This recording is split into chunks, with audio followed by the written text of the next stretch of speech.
This is Orion Rising. I'm your host, Leonard O'Neill. Good morning, good afternoon, good evening, or good morrow, depending on where in the world you are tuning into the show. Share this out, share this out, share this out. All right, welcome everybody.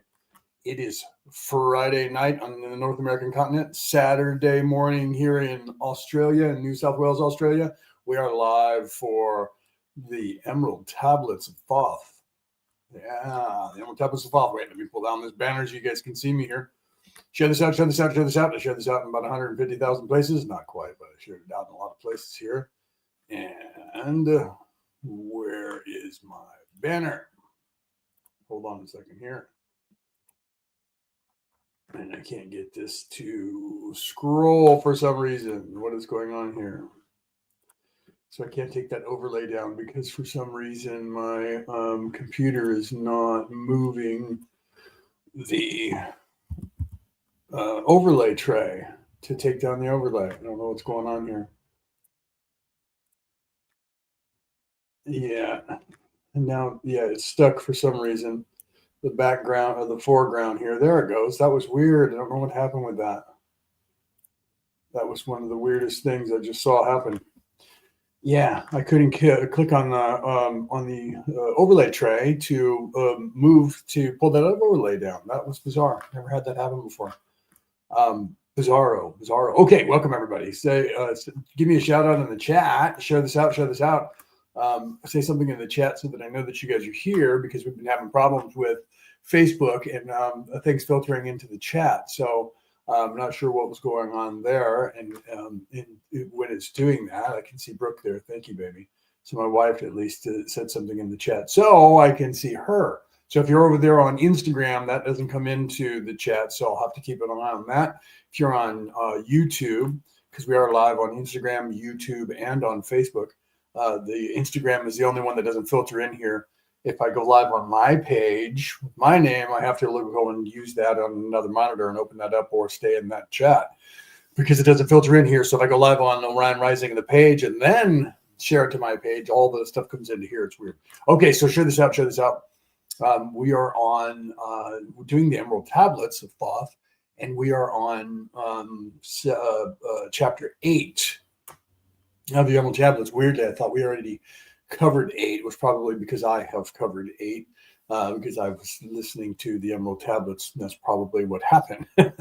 So I was like, "What did I miss something?" So I had to go check the date and check where we ended to find out what was going on. Right. So yeah, thank you, Brooke. Tag everybody, get them in here. Okay, so it is 8:04 a.m. in New South Wales, Australia this morning, but that means it's 3:04 p.m. west coast of the North American continent. That means that it's, 11 p.m.? Yeah, 11 p.m., 11:04 p.m. in the UK. Welcome for those of you guys who are out there in the UK. So if you guys don't say anything in the chat, I just see numbers and don't know who's here and how many people are here. So everybody give me a shout out in the chat. Okay, so I'm not going to mess around too much longer. We're just going to get going here. Sorry, I'm having allergy issues this morning. So we're going to get going here. I'm going to do a sound check so you guys can let me know if you can hear this. Okay, and then we'll just get started with the Emerald Tablets. If you don't know anything about the Emerald Tablets, you should read the description down here, or Thoth. You should read the description down here. Otherwise, watch a video of me channeling Thoth because I was live 2 weeks ago. 3 weeks ago now? I was live, it'll be 3 weeks ago on Sunday. I was live channeling Thoth, talking to everybody in the world. And we filmed it and we were live on air, and it's up there for you guys to see and listen to. Okay, so, so if you don't know who Thoth is, you should take a look at that. All right, so let me do a sound check here. Let me go over here into the video. I'm going to go ahead and do a sound check in here. You guys let me know if you can hear it okay. And we'll get going with chapter 8 of the Emerald Tablets of Thoth. Emerald Tablet 8, the Key of Mystery. Unto thee, O man, have I given my knowledge. Unto thee have I given of light. Hear ye now and receive my wisdom, brought from space, planes above and beyond. Not as man am I, for free have I become of dimensions and planes. In each take I on a new body, in each I change in my form. Know I now that the formless is all there is of form. Great is the wisdom of the seven. Mighty are they from beyond. Okay, so here, this is, before we had the spaceborn, we had the rulers, the seven being introduced, right? Emerald Tablet 8, the key of mystery. Okay, the key of mystery into thee, right? So it's not just the key of mystery, it's the key of mystery into you, individual, right? And that's why he says, oh man, meaning the human race, right? Not just a person, right? The human race. Hopefully you guys can hear that okay. Brooke, let me know if you can hear that okay, because I know that you're in the audience. You're tagging everybody in the world. Thank you for doing that, by the way. Let's get some people in here. Anybody that can hear this, let me know that you can hear that okay. Not just me, but the video playing. And you can give me a shout out in the chat so I know where you are in the world, because there's people that are listening to me from all over the world, right? Thank you, Brooke. So the Emerald Tablet 8, the key of mystery into you. Okay.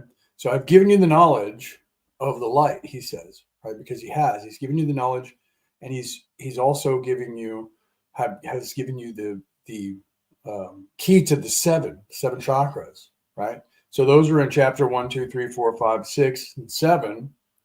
And now we're going to get into the mystery of us as an individual, right? So it literally says, I have given my knowledge unto thee. Have I given the light? So he's also given the light, right? Hear ye now and receive my wisdom, brought from space planes above and beyond. Not as a man am I. For free I have been of dimensions and planes. In each I take on a new body. So you have to realize that this is not just him talking about himself here. Okay, he's also talking about us. You have to realize that. So here you have Thoth explaining. So a lot of people love to say, oh, the Thoth the Atlantean was just made up. They say that about everything. Secularists will tell you about everything. The people who, first of all, atheists. Secondly, the ones who are living in the flesh, living in this place only, living in the physical. They don't want you believing in anything spiritual. The powers that should not be are doing exactly that. So they'll tell you this was created by somebody, it was fake. They say Jesus is fake. They say Muhammad's fake. They say even the Buddha was fake, and the Buddha was actually a prince of China. So the Buddha can't be fake. Prince was actually the Buddha was actually a prince of China pretending to be a commoner. That you can find in history, right? So these people really existed, and some of them, because they sound a little crazy, like Thoth coming back as a spirit. Dying and resurrecting. Sound familiar? Dying and resurrecting and coming back to deliver a message, and delivering a message before he was gone is too eerily familiar to say Jesus doing the same thing. So the Christian church doesn't want you to listen to Thoth, because in your mind you're going to do what they do and go, well, they must have borrowed this from the concept of Thoth, so Jesus must be fake. And so they want Jesus to be real, weirdly, because they want everything else to be fake and not real, but they want Jesus to be real. And yet here's a story of a person from quite possibly 75,000 years ago or more that did the same thing. So their concern is that people are going to think that Jesus is fake, even though they're going to tell you that everything else is fake. And then you have Thoth doing a lot of the same things, and many other people in history doing the other things, right? Fiona, welcome. Aura, welcome. Or is it Aurora? Welcome. Where are you guys running around from, right? I know that a couple of you guys that come on here are Australian, so I'm proud to be over in this country. It's a lot less stress and craziness, although there is the craziness that goes on in every country. So everybody's kind of going through the same thing that around the world. So you have this information. Let's get back on point right here. So hear ye and know and receive my wisdom, right? Brought from space planes above and beyond, not as a man am I, right? So he's literally free now from the bondage of the human condition, and he is light. He is a soul, and he has moved into his soul body because he has ascended away from the third dimension, and he's coming back channeling this information. Okay, so let's get started here. Let's continue here.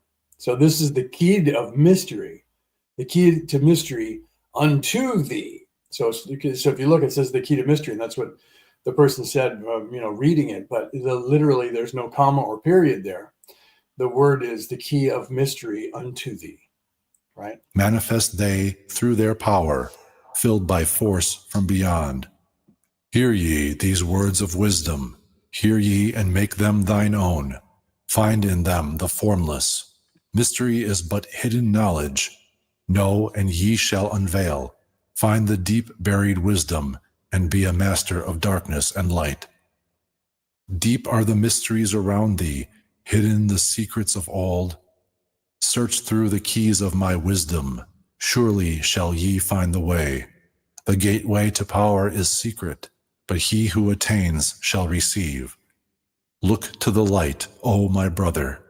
Open, and ye shall receive. Press on through the valley of darkness. Overcome the dweller of night. Keep ever thine eyes of the light plain, and thou shalt be one with the light. Man is in process of changing to forms that are not of this world. Grows he is time to the formless, a plane on the cycle above. Okay, so let's look at that right there. Do you guys realize what was just said? Right. So for a person, if let's just pretend for a moment that Thoth was created in 1929, because that's when when they found the tablets, and people were saying that they just created that. That's not even real. H.P. Lovecraft must have created this because H.P. Lovecraft was creating all kinds of crazy, weird, Satanist stuff, right? So they say that about a lot of things, that it was just H.P. Lovecraft that did it because Lovecraft was into this kind of stuff, right? However, here's the problem with those theories. The problem with those theories is that let's just say that it was, and I've said this several times, if it was in fact just created, the people who have created these things were far more enlightened than they should have been to be creating things like this, because this what is supposedly created in fake, just like Jesus created in fake, according to what they try to say. The message that these people keep bringing through is an incredible message that is far more on point than anyone will ever know, unless you were awake enough to figure it out, about what's going on. Okay, so literally, let's look at this. Let me go back over here. Let's put this back up into full screen here. Let me go back over here and reread just that last part. Okay, just this last part. Right. Let's back up. The gateway to power is secret, but he who has attained shall receive. He who attains shall receive. Look to the light. Light is in capital letters with an exclamation point. Oh, my brother. Look to the light, oh, my brother. Period. Open, and ye shall receive. Press through the valley of darkness. That's the veil. The valley of darkness. Press through the veil. Overcome the dweller of night. Do you see? The dweller of night is the veiling that you are having. If you're familiar with the Bohemian, the Viking religion, they call it Bohemian. I hate that word. They didn't call it that. The Viking religion, that would be Fenrir the wolf covering the sky. Do you see? It's covering the world in darkness. When you hear about that, even in the Hebrew Bible, when they say that, everybody assumes that means the devil, and it in a sense is the devil, but it is the ruler of darkness. When you hear that, they've taken that, pardon me, they've taken that and they've turned it into a third dimensional person, the devil. The person who is equal to God, that's what the secularists will have you believe, or the Satanists, and who is fighting against a war, physical, third dimensional, conventional warfare with God in heaven. So instead of it being spiritual, they immediately move it into angels have wings and they're flying around and they're physical beings and they're fighting a war in the sky up in space. So it's all third dimensional. They always pull it into this plane, third dimension. Okay. And there's this war between good and evil, and they're equal factions. And that one's on one mountaintop and one's on the other mountaintop, and they're vying, playing chess for control of the human race. And that's where they've taken it into the 3D in that respect. Okay. They don't take it within an individual person. They take it 3D only. They don't take it into the spiritual. Everything that they do is to funnel everything back down to the physical plane. Can't have you thinking about a spiritual plane or within yourself and that battle within yourself. So let's continue with what Thoth is saying, right? So think about what I just said and then put the gateway, and then I'll go back to reading. The gateway to power is secret, but he who attains shall receive. Look to the light. What does that word attain mean? Oh, look to the light, O brother, open and ye shall receive. Press on through the valley of darkness, overcome the dweller of night. Keep ever thine eyes of the light plane, not on. Keep ever thine eyes of the light plane, and thou shalt be one with the light. Okay? So you need to stay focused. Your focus determines your reality. How many times have you heard that? How many times have I said that and other people around the world? Even that's a quote from Qui-Gon Jinn in the Star Wars sagas in episode 1 when he was talking to Anakin Skywalker, and he said, your focus determines your reality. That's a Zen thing. It's a Buddhist thing. It wasn't invented by George Lucas. Okay, so your focus determines your reality. So here he's saying, keep thine eyes of the light plane, and thou shalt be one with the light. Stay focused. Stay focused on the light. Stay focused on reaching up.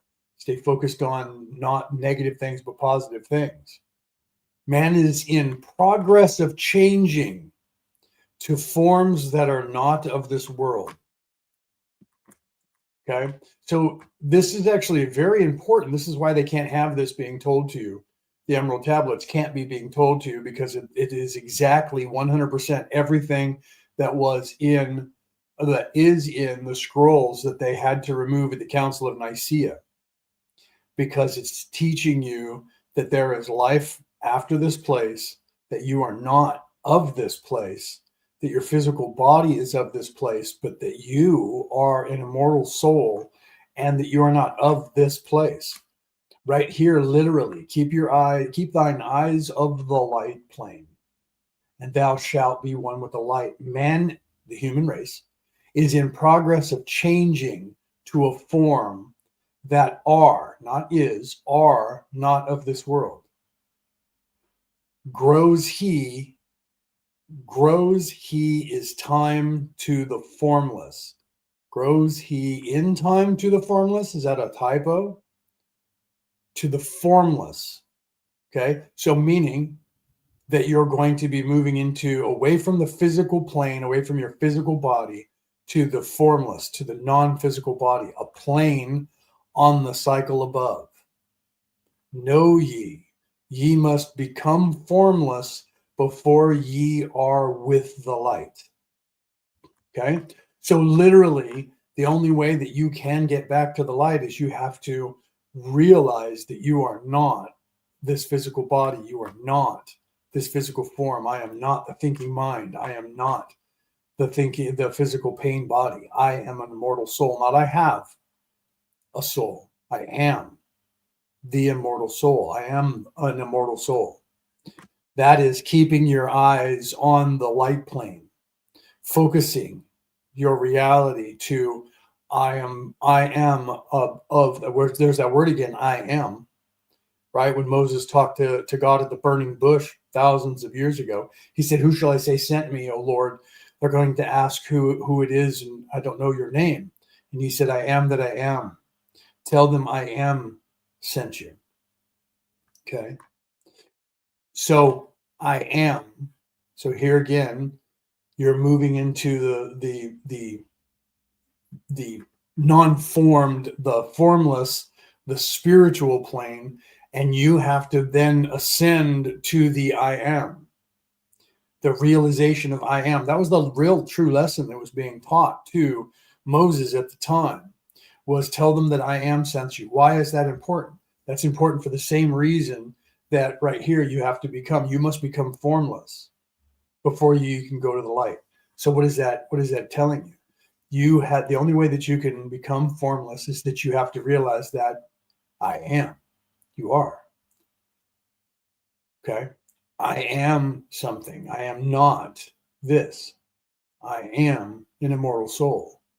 This is not who I am. Okay? So here's that I am thing again coming up. You have to realize that. You have to move through. This is the progression of what you're supposed to do. You focus on your destination. What is my destination? Do I want to stay here on the physical plane? Do I want to move to a different place? Is this what there is in reality? There is nothing. This is real. This is reality, and there is nothing. And when I die, I just wink out of existence. Is that what you think? That's what some atheists believe. That's what secularists want you to believe. So you have to live in the here and the now, right now, man. Live, because if you don't, then you can't you won't be anything. And when you die, you're gone forever. Welcome, Chandra. So you literally have to become your higher self. You have to become yourself. You have to realize your self-worth. First, you realize that you're self-aware. I think, therefore I am. And you're in this place. Then you have to realize I am not this place. I am not this pain body. I am not this flesh. I am an immortal soul. And here you have information coming to you. Let's go back over here from a tablet that, even if it was written in 1929, let's say it was all fake, whoever wrote this knows exactly what's going on in the universe, because this is the knowledge and the information that you gain, that every single person gains when they start piercing the veil. They start gaining a wisdom and a knowledge. And this is part of that package that you gain. So if this was just created, it was fake. And if Jesus was created, he was fake. And if everything else was created and it's fake, the single most important thing is that the message that is being told to you from all of these people around the world, from all of these cultures in history forever, the message has been this, always, over and over, repeated. It's in the Bible, it's in the Revelations, it's in the Old Testament, it's in the New Testament, it is in the book of Zen, it is in the book of the Buddha, it is in the Tao, it is in everything. Every single religion on the face of this earth, every single spiritual practice, except Satanism, except secularism, except politic, except for those three evil religions, the message is in every other form of thought that is not evil on this earth. And it is this message: keep your eyes on the light plane, and you shall become one with the light. You, the human race, is in progress of changing to forms that are not of this world. Grow he is time to the formless. So growing now is your time to move into the formless. You are changing. The human race is changing and is supposed to change from this plane to a plane above, the spiritual non-form plane. Okay? Know ye must become formless before ye are one with the light. So you literally have to move into the I am. I am not this pain body. I am an immortal soul. You have to move into that portion of your reality to where you realize, I think, therefore I am. There's the therefore I am in the I think part. I think, therefore I am. Then you are a person that is self-aware, and you know that you are something. What am I? Do you see? What am I? What are we? Why are we here? What am I? Who am I? There's that word, am. When you start changing it from who am I, with the am first and the I second, to I am, that's presence. Do you understand that? That's presence. Let me put myself back up in full screen here. So you go from your very first time you're self-aware, you start to contemplate. I think, therefore I am. Okay? So you, in the very beginning, you are I am. Then you start asking questions. Who are we? What are we doing here? All of this. I have this. I have that. I do this. I do that. Okay? But you lose the am part. Then you start questioning, and then you rearrange that and you start questioning, who am I? So what happens is now you've solidified yourself in the third dimension by separating the I from the am and wondering, who am I? So what happens is you are now I, me in the flesh. So I think, therefore I am. Then you get locked into the matrix, and then you think, who am I? Now you are the I before the am. You are in the flesh. I, me, I, in the flesh. Who am I? I do this. I am that. I have this title. I, me, I, flesh, living in the flesh. You lose sight. Do you see here how we talk? We're telling you in the words that we even say and describing what's happening to us, what's actually happening to us in a non-physical way. You're losing sight of things. What are you losing sight of? You're losing sight because you're veiling yourself, because the I comes before the am, right? But the am should be coming before the I. But why and how? Well, wait a minute. Am I? That's a question. So wait, Leo, you're confusing me. You are living in the I. And you don't mean it's the eye of the beholder. You're living in these eyes. You're living in the me, here, I, me. You're supposed to be living in the what you are, the I am. I am something. What am I? I am an immortal soul.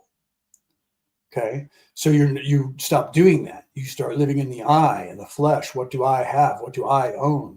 What am I? I own this. I have a house. I have a car. Me. And that's the way you talk. You don't realize that the way you talk is the way that you're thinking. So you move away from I think, therefore I am. Then you drop off the I am and you become the I. You become the flesh. The am part of that sentence is the immortal soul. I am. That's why God said, tell them I am sent them, because I am that I am. Tell them I am sent you. Because the am part is present. It is in the now. I am. What am I? I am becoming. I am evolving. I am attaining. I am raising. I am immortal. Presence in the now. Am. Not just I am. Okay, I am here. I am alive. I am someone. I am something. I am an immortal soul.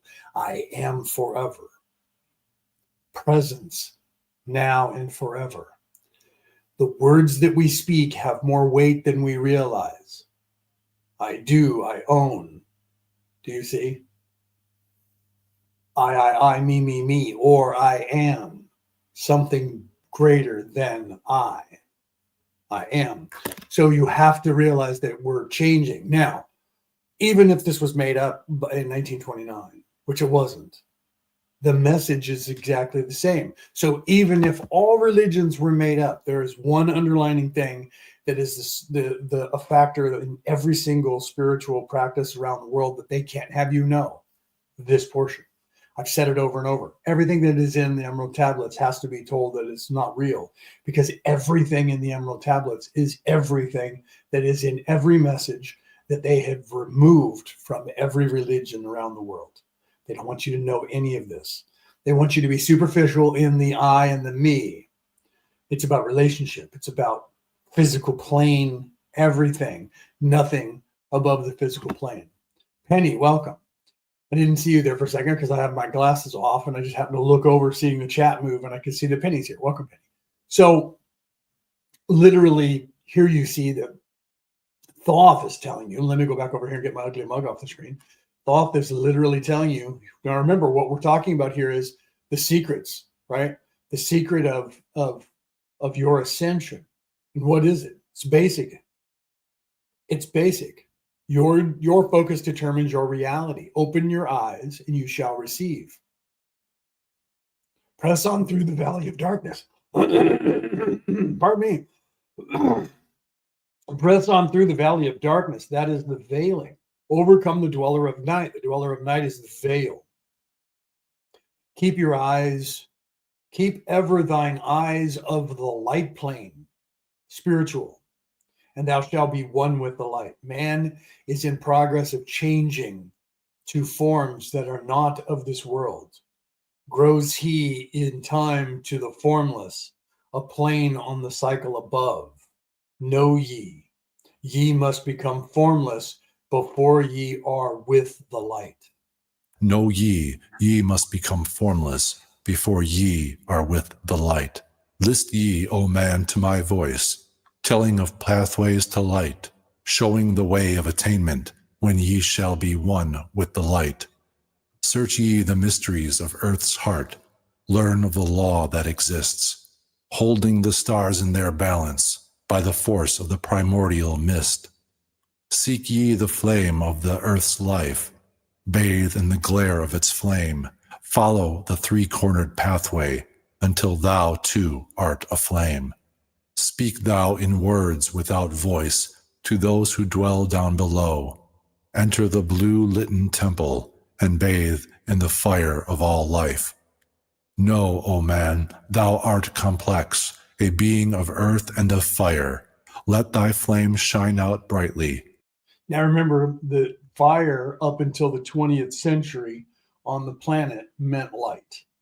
Okay, we don't use fire for light. We actually do, but you don't think we do. Okay, fire is light for the world. Every portion of the world from the beginning of time until the 20th century. And now we have light bulbs, so you don't see the fire. You just see the glow that is inside, but it is still the illumination. When you turn on a light bulb, there's a little filament inside there, and there's gas inside the light bulb. And the little filament heats up from the electricity, and that creates it to glow. And then it literally illuminates the light, the gas in there, and you create the same thing that's happening to our sun, because our sun's not actually on fire. People think that it's a big ball of fire, and it's not. Okay, it is glowing because it's agitated, because the vibration has been heated up. So literally, when you heat metal, the molecules move faster. We call that friction. Friction creates heat. Okay, so the heat then starts to glow. It heats up the metal and it glows. So there's a little filament, a little metal filament that's in there. I think it's aluminum these days, but it used to be steel, might still be. So a little teeny filament that has attached to the electricity that's coming into it on either side. And that electricity hits in the center and it speeds up the molecules of the little filament, and that filament starts to glow. And that filament glows red and starts to glow white, which gives off light in and of itself. But the heat that creates inside the incandescent bulb then starts the gas around that to glow as well. Okay, the gas moves really fast, the vibration moves really fast, and it gets warm, gets hot, and it starts to glow as well from the friction of the molecules moving really, really super fast. That's the what is going on, the vulcanization of the gas ball that we call the sun. Same thing's happening. And then the heat that we feel is the radiation that's coming off of it. Radiating heat. Same thing with a light bulb. Okay, so a light bulb is still fire in that respect. We just don't know it. So in forever until the 20th century, they would refer to fire as light. Light was fire, fire was light, because even all light that they knew what came from heat, came from fire. So we now call a light bulb light, and we don't think of it. We're not taught that it's actually fire, that it's actually glowing. Okay, we're not taught that anymore, so we don't think of fire as light. You have to realize that that is exactly what is being talked about when they say these things. So you lose something in the translation if you don't understand things, right?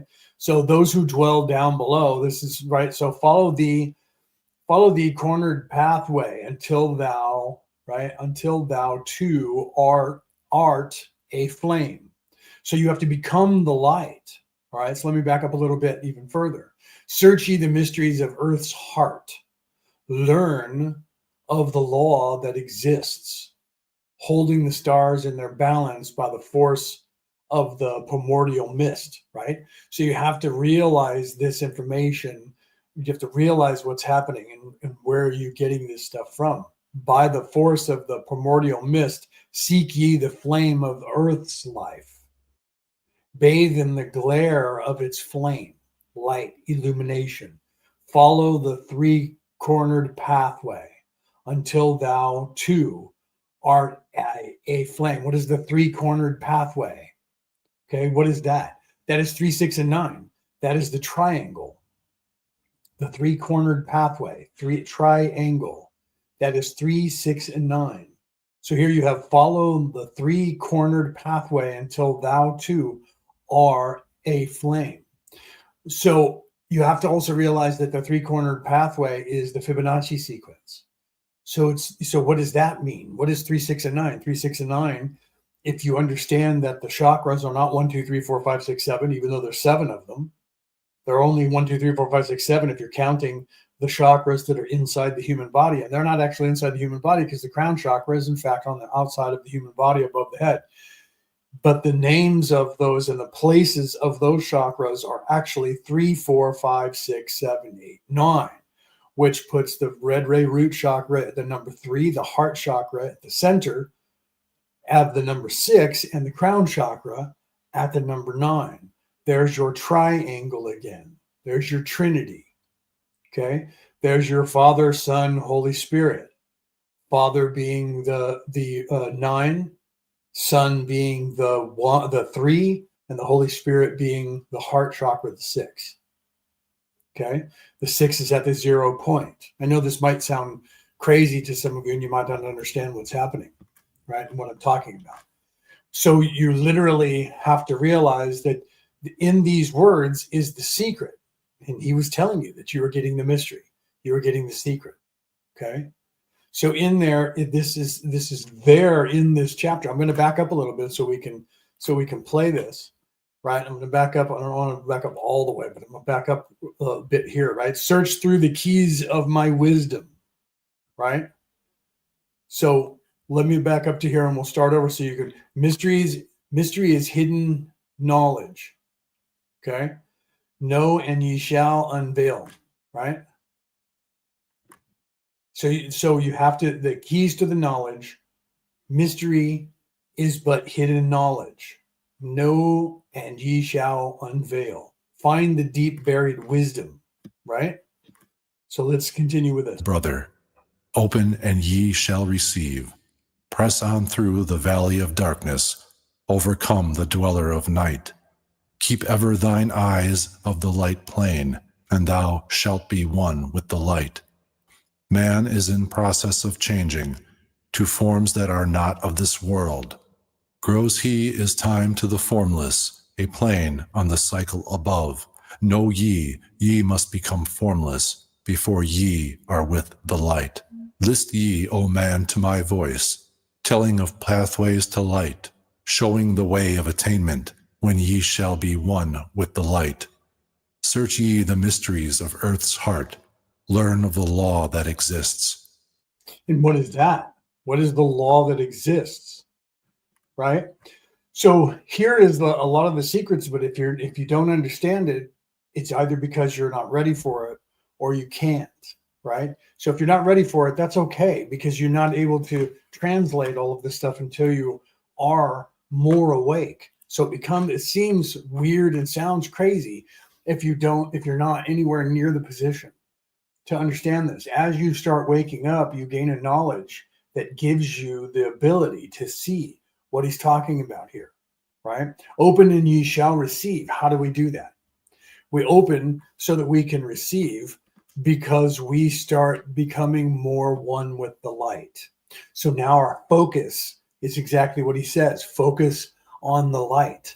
I don't want to be the darkness, so I don't want to be self-serving.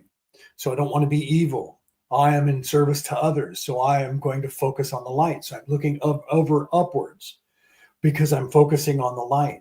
That is going to change something within you, and you're going to start uplifting yourself, because you're going to start asking questions. Who am I? I, me, not just that way, but am. You start moving into the am portion. I am something. I believe that I am more than this. There is more than this. You start your ascension because you start questioning the physical plane. You start questioning everything that's physical. You will then start unlocking a knowledge that they don't want you to unlock. They're trying to keep you here so that you won't. So if you're not focusing on the light and you're focusing on the darkness or the flesh and the living in the flesh, you won't unlock this information. As you start to focus on this inner self, looking for the higher self, you will then start to realize, I am not the pain body. I am not the thinking mind. I am not this place. I am not the ego. I am what? I am something else. I am the immortal soul. That is who I am. When you move into that, not I have an immortal soul. My immortal soul is this person. No, I am that person. I am also this person. But this person doesn't exist. This person is a construct in this place. I am the immortal soul that is forever, and I have forgotten that I am the immortal soul, and I think that I am the mortal soul, the mortal person. Okay? Right? Penny says, without the 3, 6, and 9, you do not know thyself. Speaking truly with the words of Thoth. Right? Absolutely. Absolutely. To know, let's put this up, to know you are part of the all, right? And I'm trying to read it. I'm looking on the small screen instead of looking over here. To know that you're part of the all is when you see where you are the all, right? So absolutely. So Penny is onto it, and Penny understands it. Once you start to realize I am an immortal soul, not I have one, I am the immortal soul. This is who I am when I'm veiled here in this place. This is the experience that I'm having. I am the experiencer. So the person that I am in this life down here in the flesh is not really who I am. It's what I'm doing here. Just like when you go to a job, that job is not who you are. It's what you do. Who you are is the person who leaves the job, who is living the rest of the life. That's the same concept when you're in this body. This is what you're doing in this plane. You're here to learn things in this plane, and you're given a name because this place is trying to pull you into it. You're veiled. You're not supposed to, it's a test. You're not supposed to remember right away who you are and what you're here to do. You're supposed to strive to learning that and becoming that. Okay, so once you realize that that portion is what you're supposed to do, that's the changing that Ra is talking about. Okay. I'm sorry, that Thoth is talking about. Because we're not doing the law of one right now, even though they were talking about the same thing. So Thoth is saying that, and to look up to the light. Those who look up to the light are going to be able to get this knowledge. Okay, so let me go back over here, and we'll continue and get right back into the place where we are here. Okay, so open and ye shall receive. Press through the valley of darkness, overcome the dweller of night. Keep ever thine eyes on the light plane. I know I'm repeating it again. I'm getting this back to where we were so we can move forward. Keep ever thine eyes on the light plane. Man is in progress of changing to forms that are not of this world. Grows he in the time of the formless, a plane on the cycle above. Know ye must become formless before ye are of the light. List ye, old man, to my voice, telling of the pathways to light, showing the way of attainment, when ye shall be one with the light. Search ye the mysteries of earth's heart. What is earth's heart? Learn of the laws that exist, holding the stars in their balance by the forces of the primordial mist. So what is learning, right? What is learning the mysteries of earth's heart? Earth's heart is the center. The center of earth's heart is the center of you. The center of you is your heart. Your heart chakra is the 6 on the 3, 6, and 9. The earth's heart chakra is the center. It is the 3, 6, and 9. It is more importantly the center of the earth, the center of energy, the way to attaining the heaven, a way of attaining the realm of God, a way of attaining the Akashic records, the halls of Amente. It is through the center point, through the 0 point, through the center, which is the 6th chakra, which is the heart, which is love. Love is the key to the mystery that locks you into this place. Love is the key to the mystery that unlocks you from the bondage of this place. I'm not reading that from Thoth. That's me. Well, actually me channeling Thoth, but that's me telling you that. Right? So let's continue. So search ye the mysteries of earth's heart. Learn of the law that exists, holding the stars in their balance. Holding the stars in their balance by the force of the primordial mist. Seek ye the flame of the earth's life. Bathe in the glare of its flame.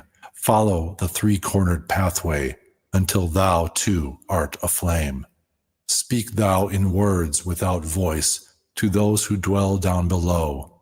Enter the blue litten temple and bathe in the fire of all life. Know, O man, thou art complex, a being of earth and of fire. Okay, let me stop there real quick because this is important. Again, learn the laws that exist, holding the stars in their balance. So holding the stars in their balance, that's the balance of the 3, 6, and 9. That's the balancing of the chakras. Holding the stars in their balance by the force of the primordial mist, the tree of life. Talking about also the force that you hear from Star Wars, the force of the primordial mist, the force in the universe that is in the Star Wars sagas is this that you're hearing here. George Lucas, when he created the Star Wars, everything, he took all of the Zen, all of the Buddhist, all of the Taoist information, including this information from the Egyptians of the balancing of the chakras and what they were, and the tree of life, which is in every single religion, including the Viking religion. Yggdrasil means the tree of life. All religions, all spiritual practices have this tree of life. What is the tree of life? The tree of life is that which binds all of the universe, that which the energy flows through the universe. Okay, the Greeks called it what? They called it the primordial ooze or goo. That's what we call it now. They called it the ether, right? So by the force of the primordial mist, by the force of the ether, by the force of the tree of life, by the force of the universe itself, the everything that binds us and connects us, the all, the one, the creator. Okay, the body of the universe, the body of the light is the primordial mist, is the ooze, is the Yggdrasil. It's the tree of life. It is all that is the force in the universe that binds all of nature together. Okay. Seek ye the flame of the earth's life, the light of the earth. The flame, again, is the light of the earth. What is the light of the earth? It's in the heart chakra. What is the heart of the earth? The 0 point, the love. Bathe in the glare of its flame. Okay. So bathe in the light. Follow the 3-cornered pathway, 3, 6, and 9, until thou too art aflame.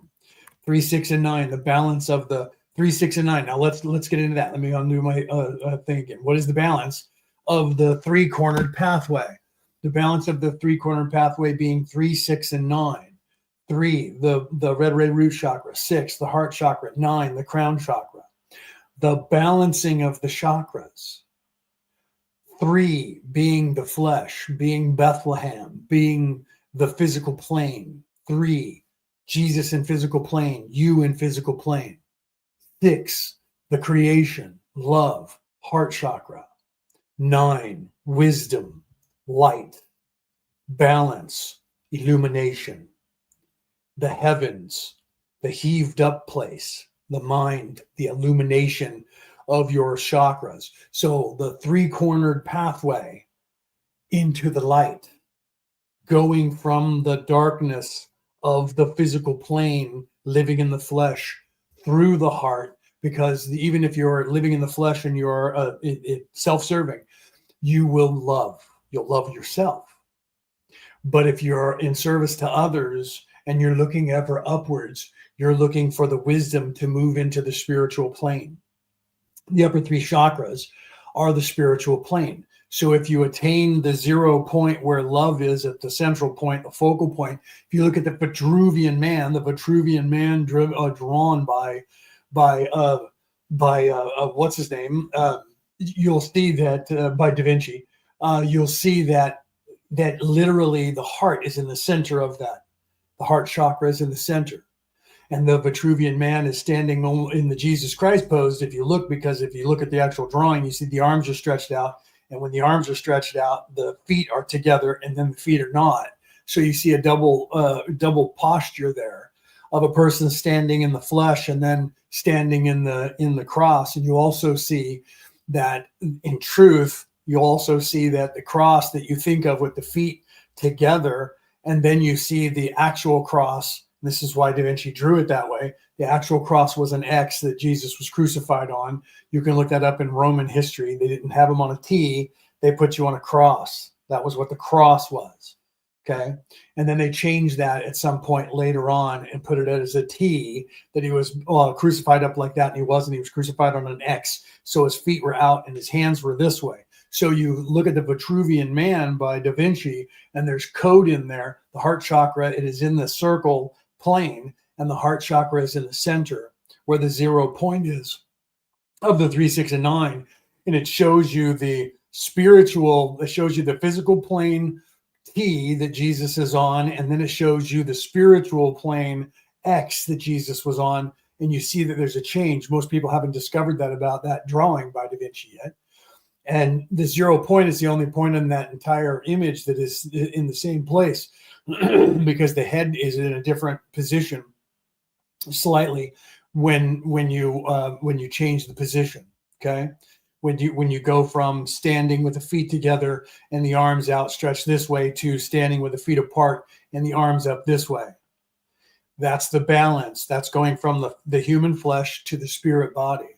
Okay. So you're supposed to realize these things and you move into that 3-pointed triangle, 3-pointed pathway, which is 3, 6, 9. Balancing this and the 3, 6, and 9. Why is it a triangle, Leo? Because it's actually creating a Vesica Pisces, the yin and the yang, because it's staying closed. What's happening is you're moving within a triangle that is the energy stays closed instead of opened. And so that's what you're seeing when you have the T. I know this is probably far beyond what you guys are able to comprehend right now, but when you have the T, the cross that way, it's actually opening the circuit and not having it closed to infinity. It is when you realize the realization that Jesus was crucified on an X, not a T. Being crucified on the X changes the position of the hands, and the mathematics of that. The mathematicians realize this, by the way. The mathematics of the angle of the body being in that circle closes the circuit and creates the 3, 6, and 9, which is the spiral that moves inwards and outwards at the same time, where it goes inward to the 0 point in the heart, and outward from the 0 point in the heart, and the 9. The wisdom, the illumination, the light of the world, the light of God, your immortal soul collapses that energy back on itself and creates a closed circuit so that it becomes infinity, which is the figure 8, which is the number 8. Okay. It becomes infinity and the energy stays and never dies, and it just keeps moving. So the energy that's going inward forever flips over on itself and starts moving outward, and the energy that was going outward flips over on itself and starts moving back inward, because the nine, the illumination, your immortal soul, the creator's immortal soul, collapses that and keeps it so that it doesn't spin off into space forever. And the focal point, 0 point of all of that is the heart chakra, love, creation. This may mean nothing to you. It may be too crazy for you to understand. Okay, but this is the information that you're getting here, is that living that triangle, that three-pointed life, looking to the center of the universe, looking to the center of yourself, the center of the earth, because you are the earth, you are the universe. You're not in the universe. The universe is within you. That's a concept that's 4D and probably scares most people to even, and you may not even get it. Okay, so you have to realize that literally coded in this chapter alone is the secret to what's going on. Let me get back over here. Let me put that in full screen and we'll continue. Okay, so if you guys have questions, please put them in the chat and I will stop and answer the questions. If you have comments, please put them in the chat and I will also take a look at those and try to answer them for you, right? So seek ye the flame of earth's life. It's a light of earth's life, the center, right? Bathe in the glare of its flame. Follow the three-cornered pathway until you too are, right? Art a flame. So you are supposed to follow the three-cornered pathway, the 3, 6, and 9, the Fibonacci sequence, the golden mean ratio, the spiral, until you too are a flame. So you become the light. Speak thou in words without voice, meaning thought, meaning spirit, to those who dwell down below. Down below doesn't mean evil. It means within. It means within the darkness. Enter the blue litten temple. What is the blue litten temple? Now that's why I paused here. Let's get back to that. The blue litten temple. The blue litten temple is the temple of.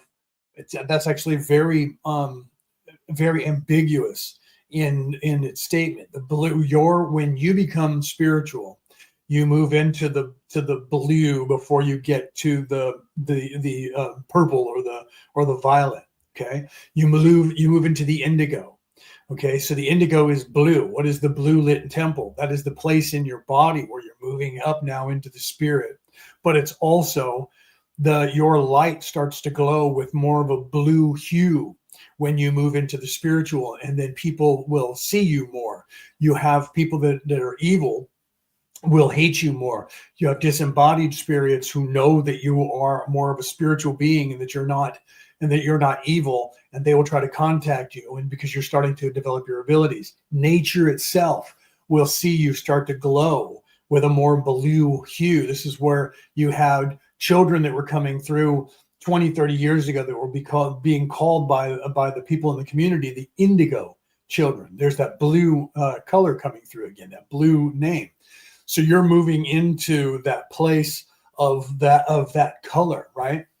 Penny says, if you can see love within the darkness, you will see. Yeah, you will see with your third eye, right? You will start to see the light. Then you hear people say that, see the light. Hey, praise Jesus, see the light. You hear those evangelicals talking about that all the time, okay? And where is that? The light is within. It's within yourself. You start seeing your own light. You start seeing the indigo, the blue place. You're moving into that hall. There's that word again. The halls of Amente is lit with a blue light. And then once you get within the halls, into the library and stuff like that, the light is a golden hue. It's a different kind of light because it's the light of the illumination. The light of God becomes more of a white light, like a white gold color light. But you will recognize it by its blue hue, and that is within you. Why do you think our planet is blue from space? It's a blue lit up world because of the light, because of the love that's here. It's not quite green. It's past green, moving into the blue. So the green chakra is the heart chakra, but the energy of love becomes this blue and turns to purple. Okay. Sade wrote a song about that. In one of her songs, she said, look to the sky. It is the color of love. And she was talking about it being a purple hue because love is green, but love from the illumination becomes that purple, wisdom becomes the purple. So life, the color of loving life is a purple hue. And so it goes into the blue range and then starts going into the wisdom range and then goes into the golden light. And that's another tale. That's later on when you're in the chakra that's above the 10th, 11th into the 12th chakra, which is way up here off camera that you can't see. That's where you start getting into the golden light. And I don't want to get involved in that because that'll freak you out if this hasn't already freaked you out enough about me talking about this. Okay, so let's continue, right? So until thou too art a flame, speak thou in the words without voice to those who dwell down below. Enter the blue litten temple and bathe in the fire of the all. Okay, so the fire of the all. So you go into the blue litten temple. That is the halls of Amente. That is Elysium. That is heaven. Whatever you want to call that. And that in the pathway to that is through the heart, through the center. And this is what Thoth is telling you. The pathway through that is the center of the heart. The heart of Earth's life is the life of creation. Your heart in your flame is the flame and the light of creation. Okay, so keep thou. So wait, let me go back here to for those who dwell down below. Enter the blue litten temple and bathe in the fire of the all. Know, O man, thou art complex, a being of earth and of fire. Okay, so you're not just, so you are complex. You are a being of earth and fire, earth and light. You are a being of physicality and spirituality. Let thy flame shine out brightly. Be thou only the fire. Okay, so transform from the physical plane to your immortal soul, to your light plane, to your light body. Okay, Let thy flame shine out brightly. Be thou only the fire. Wisdom is hidden in darkness, when lit by the flame of the soul. Find thou the wisdom and be light-born, a son of the light without form. Okay, so here we have the being born again that you hear about in the Christian religion. Okay, be thou only the fire. Wisdom is hidden in darkness. When lit by the flame of the soul, find thou the wisdom of the light born. Okay, so you literally are becoming a son of the light without form. Seek thee ever more wisdom. Find in the heart of the flame. Know that only by striving a light pour into the brain, right? So let's back up. Speak thou the words without voice. Now let's continue with that, right? To those who dwell down below. Now you're talking from the spirit, moving into your higher plane, moving into your spirit plane, moving into your immortal soul. Enter the blue litten temple. The only way that you can do that is to move into your higher self. I am an immortal soul, not I have an immortal soul. I am the immortal soul, and I am a forever. And this, I am not the pain body. I am not this flesh. I am not the thinking mind. I am not the ego. I am that which is the all. I am that which is forever. Okay, so that is speaking in thou words without voice to those who dwell below. So you're saying, I am not this physical plane. I am something higher. I'm moving into that. Enter the blue litten temple. Now you're moving into the indigo within you, moving up in your chakra centers, because now you're entering into the place of I am the immortal soul, not I have one. Enter the blue litten temple and bathe in the fire of the light. Now you're moving into the light because you are gaining knowledge. You are gaining wisdom. You are also gaining sight. Know, O man, thou art complex, a being of earth and of fire. So you're a being that is standing in two places, on the earth, in this place, but you are also in another place, which is the place that you are an immortal soul. There, that is the density. You are in the physical plane, that is the third dimension, but that is where this body resides. you as the immortal soul actually reside in the fire and the light, which is the density, not the dimension. You are forever, you are in the light. Let thy flame shine out brightly. So now move into that and be. I am the immortal soul, not I have. I am the immortal soul. Okay. Penny says, because I am the immortal soul and I will speak from the heart here in humanity to create the all. Okay. So that is talking from very, very astute, Penny. That is talking from from that place to the lower place that we're talking about, right? Speak in thou words without voice to those who dwell down below. That's exactly what Penny was saying. Okay. So you move into that place and you find yourself again. This is being born again.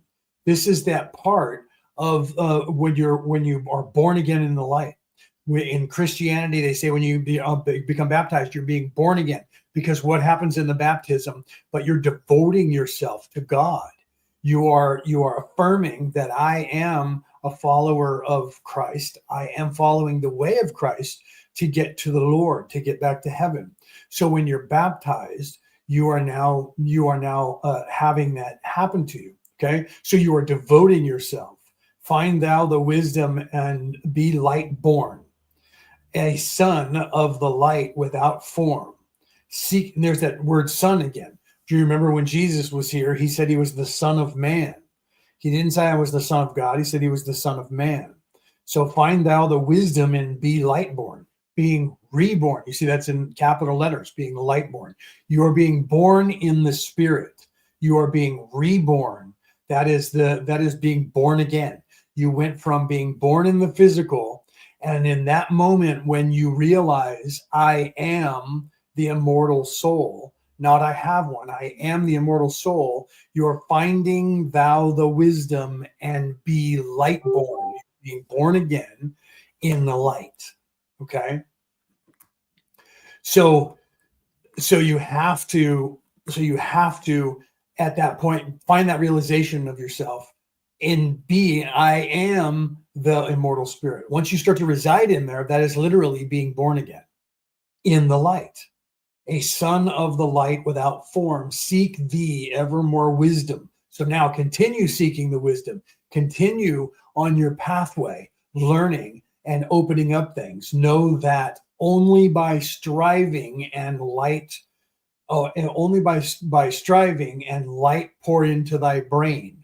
Now have I spoken with wisdom. Okay. Seek thee ever more wisdom. Find it in the heart of the flame. Know that only by striving and light pour into thy brain. Now have I spoken with wisdom. List to my voice and obey. Tear open the veils of the darkness. Shine a light on the way. Speak I of ancient Atlantis. Speak of the days of the kingdom of shadows. Speak of the coming of the children of shadows. Okay, let me pause there again, because now he's moving into more of like prophecy. Okay, so wisdom is hidden in darkness. Okay, so the darkness is your veiling, and there's wisdom hidden there once you start to unlock it, when lit by the flame of the soul. Okay, so wisdom is hidden in darkness when lit by the flame of the soul. Find thou the wisdom and be light born, right? A son of the light without form. Seek thee ever more wisdom. Find it in the heart of the flame. Again, where is that? The heart of the flame is in your heart chakra. It is in love. So you're going to find your wisdom by loving others, by seeking to be in service to others. You're going to then gain wisdom through love. Seek thy ever more wisdom. Find it in the heart of the flame. That is the heart of the flame. The heart of your flame is your heart chakra. So you're going to find wisdom in your heart if you love not yourself, but if you love others. You will find that wisdom. It will start coming to you from the universe. Know that only by striving and light pour into thy brain. See again, so only by striving forward into the light will you then gain the wisdom. Now I have spoken with wisdom. List to my voice and obey. Okay, so do as I'm saying. This is this list to my voice and obey is literally the same verse as the way to heaven is through me. Okay, so you have Thoth saying, listen to my voice and obey. Listen to the wisdom that I've spoken to you, and you will, and then obey, meaning follow this, follow me, obey me, listen to my voice, listen to what I have told you, and obey me. The way to the kingdom of heaven is through me. That is the same sentence told at a different time, thousands of years later. Tear open the veil of darkness. This is you bursting through and becoming the light of the world. Tear open the veil of darkness. Odin sends Thor down to earth, and Thor is mortal. Sound familiar? Sorry, I'm having problems with my phlegm today because I'm having allergy problems. Odin sends Thor to earth. He becomes mortal and he has to prove himself and sacrifice himself. Then he can pick up Mjolnir, the hammer. What is that? What is Mjolnir? Mjolnir means lightning. Thor means thunder. He is the god of thunder. He is the actuator to become the light. And the prayer to Thor is, Thor, use your hammer, use Mjolnir, use your hammer and crack the sky and chase off Fenrir the wolf. So if Thor uses the lightning and the thunder clap and cracks the sky with lightning across the sky and the thunderclap, that will scare the Fenrir the wolf, the clouds that block the sun, scare Fenrir the wolf away and and open the pathway and open the light. So it's the same story, opening the darkness, tear open the veil of darkness. So by illumination, by becoming the light, so the prayer to Thor is, use your light, your lightning, to become the light of the world and scare off the darkness and tear open the veil of night. It's the same story being told to the Vikings. And Thor was the Jesus character. And then you have Jesus saying he's becoming the light of the world, and that I am within you, and the pathway is within you. You can become born again, born of the light. Seek thee ever more wisdom. This could be Jesus talking to you. This could be Thor talking to you. Find it in the heart. Find it in your heart. Find the light and love in your heart. Find the heart of flame. Know that only by striving and light pour into thy brain. Now I have spoken the wisdom. The pathway to heaven is through me. Listen to my voice and obey. Tear open the veil of darkness. Shine a light on the way. Speak I of ancient Atlantis. So what is ancient Atlantis then? Is ancient Atlantis the third realm? Is that Middle Earth? Is that Midgard? Is that the third planet from the sun? It's all the third. It's all three. What is three? Three is what? Nature. Three is the first chakra, the red ray root chakra. It is the physical plane. So Atlantis is the representation of the physical plane. So the city of Atlantis, let's get into that right here, right? So the city of Atlantis, being on Earth, was the physical representation of the physical plane, Middle Earth, third dimension. Okay, Midgard, that's what the Vikings called it. Midgard, middle. That's what in Lord of the Rings, Middle Earth, third, middle, three, Middle Earth, third dimension. Atlantis, the ancient city of Atlantis, was the physical plane. So Atlantis, being a place in the physical, is a physical representation of the physical plane. Okay, so then Atlantis sinks into the ocean. What is that? That is the ocean rising and engulfing. What is the ocean rising and engulfing? The physical plane. That is the illumination. As you are becoming the all, becoming the one, you are illuminating and engulfing and getting rid of, destroying the physical plane and moving into your spiritual plane. Do you see? So the sinking of Atlantis is sinking as the earth is consuming Atlantis, because the earth is evolving. That is the flood of Noah and the illumination of God. These are the stories that they're not being told to you the proper way. It is a physical representation of the death of the physical plane and your resurrection into the non-physical plane. Jesus came down and did the same thing and died on the physical tree of life, the cross, the X, made of a tree, died there and then was resurrected. He sank into oblivion. If you look at Gandalf, right, it's all repeating in the all, Penny says. Right, so Peter, welcome. I didn't see you come in, brother, until I saw that Penny said hello. Welcome, namaste. So the physical death, the dying in the physical plane, Jesus said the way to heaven is through me. He died in the physical plane and then was resurrected in the spirit. Odin sends Thor. Thor comes to earth and he's mortal. He has to die in the physical plane and then he's resurrected. And what happens? He then goes back up to heaven to save heaven and crack the sky to chase Fenrir the wolf off. And he brings the multitudes of the earth plane. He brings the humans to help defeat the evil Sutur, the coverer of darkness, and chase Fenrir the wolf away, that which is covering the veiling, and illuminate the world.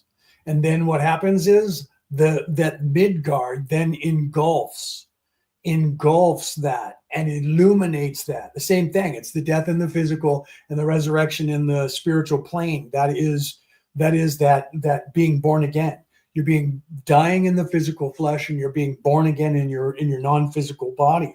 So here you have that. So he's talking about showing you here that Atlantis is the representation of the physical. Speak I of ancient Atlantis. Speak of the days of the kingdom of shadows.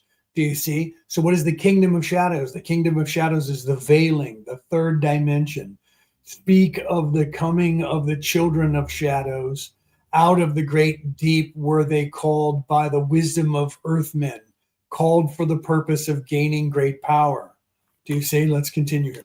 Out of the great deep were they called by the wisdom of earthmen, called for the purpose of gaining great power. Far in the past, before Atlantis existed, men there were who delved into darkness. Okay, so then you had people who were living, now he's doing the opposite, right? Showing you the people living in the flesh. People living in the flesh, living in that place far in the past before Atlantis existed. Men there were men who delved into darkness, using dark magic, calling up beings from the great deep below us, okay? Came forth they into the cycle, formless were they of another vibration. Okay, so now you're seeing of the fall and how the fall of the human race, because there were people who were delving into darkness and covering the earth. This is you'll see how that will start to come into that play. So he's saying, before he tells you of this, he's saying you need to be reborn again. You need to be born again into the spirit, and you need to pay attention to that stuff, because this was the fall of the human race. So speak I of ancient Atlantis, speak of the days of the kingdom of shadows, speak of the coming of the children of shadows. Out of the great deep were they called by the wisdom of earthmen, physical plane, people dredging up evil, keeping people stuck in the darkness, creating more darkness, called for the purpose of gaining great power. Physical plane, once again, far in the past before Atlantis existed, men there were who delved into darkness, using dark magic, calling up beings from the great deep below us. Using dark magic, calling up beings from the great deep below us. Forth came they into this cycle, formless were they of another vibration, existing unseen by the children of earth men. Only through blood could they have formed being, only through man could they live in the world. In ages past were they conquered by masters, driven below to the place whence they came. But some there were who remained, hidden in spaces and plains unknown to man. Lived they in Atlantis as shadows, but at times they appeared among men. Aye, when the blood was offered, for they came they to dwell among men. In the form of man they amongst us, but only to sight were they as our men, serpent-headed when the glamour was lifted, but appearing to man as men among men. Crept they into the councils, taking forms that were like unto men, slaying by their arts the chiefs of the kingdoms, taking their form and ruling over man. Only by magic could they be discovered. Only by sound could their faces be seen. Sought they from the kingdom of shadows to destroy man and rule in his place. But know ye, the masters were mighty in magic, able to lift the veil from the face of the serpent, able to send him back to his place. Came they to man and taught him the secret, the word that only a man can pronounce. Okay, so let me back up a little bit here, right? Because now we're getting into some craziness, right? Well, we're not getting, well, we are getting into craziness. Let me back up here, right? Okay, so far in the past before Atlantis existed. So I'm going to back up to here, okay? Because we need to break all this down. So if it gets crazy, just bear with me and ask questions, okay? I like that, Penny. I like that you're following right along. I miss you in the chat. I'm glad that you're here this week, right? Those that drove into darkness have seen the love to be greater than any darkness could ever be, right? Because there are those who delved into darkness, and then there are those who delve into light. So the opposite of moving into the illumination is what you're seeing here, and those who are going further into the pit, further into the physical plane, and staying living in the physical plane, and because they want power, money, fame, glory, all of that, and control, more importantly. Okay, so let me go over here and I'll read this to you again. We'll get back to where we are here, right? Using dark magic, calling upon beings from the great deep below. Okay, so they're literally doing the opposite now, and some of you are probably going to get freaked out because they're, wait a minute, what? Yes, there is negative energies. There are these things that are like demons and like that, and I know this might lose some of you, right? Formless were they, of another vibration, existing unseen by the children of earthmen, unseen by the people in the physical plane. Only through blood could they have formed being. Right? So only through man could they live in the world. So not saying that it's a blood sacrifice, but only through the physical plane. So people became evil. This is what this is talking about. People became evil instead of just living in the flesh, living in the physical plane and just being people. Some people got further into darkness and became evil to control, to look at what's going on in the world. People are evil. They're raping, pillaging, destroying, killing, murdering, and they're preying upon people, and they're forcing people into slavery. This is not something that's done by normal people. This is something that is done by evil. So you have this, and it's a formless, meaning some people, their immortal soul has chosen to be evil. Okay, that's what this is talking about. It's not demons being summoned, although that can happen, but not in the way that you think. Okay, so this is where people will start saying that they're possessed, because if you become evil, you seem like you're possessed because you're just downright everything that is the opposite of good. Okay, so the formless were they of another vibration, meaning your vibration, if you're formless, again, your spirit, your soul being of the light, there is the darkness. So you have people that are pardon me. You have people who in their immortal soul, they have chosen to be evil. Okay. So there are two kinds of people, two kinds of souls. Souls that are in service to others, souls that are in service to self. I am in service to others. The soul that is in this human body that I am is in service to others.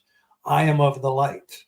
But there are people who have a dark soul. You've seen them, you know who they are. You look at them and you go, that person is evil. Their soul is evil. That person is darkness.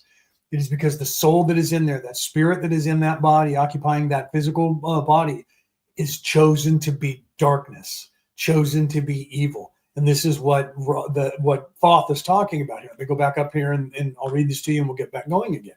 Okay, so using dark magic, calling upon beings from the great deep below, Forth came they into this cycle.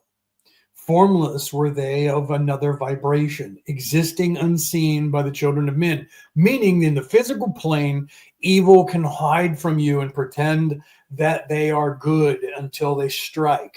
Okay.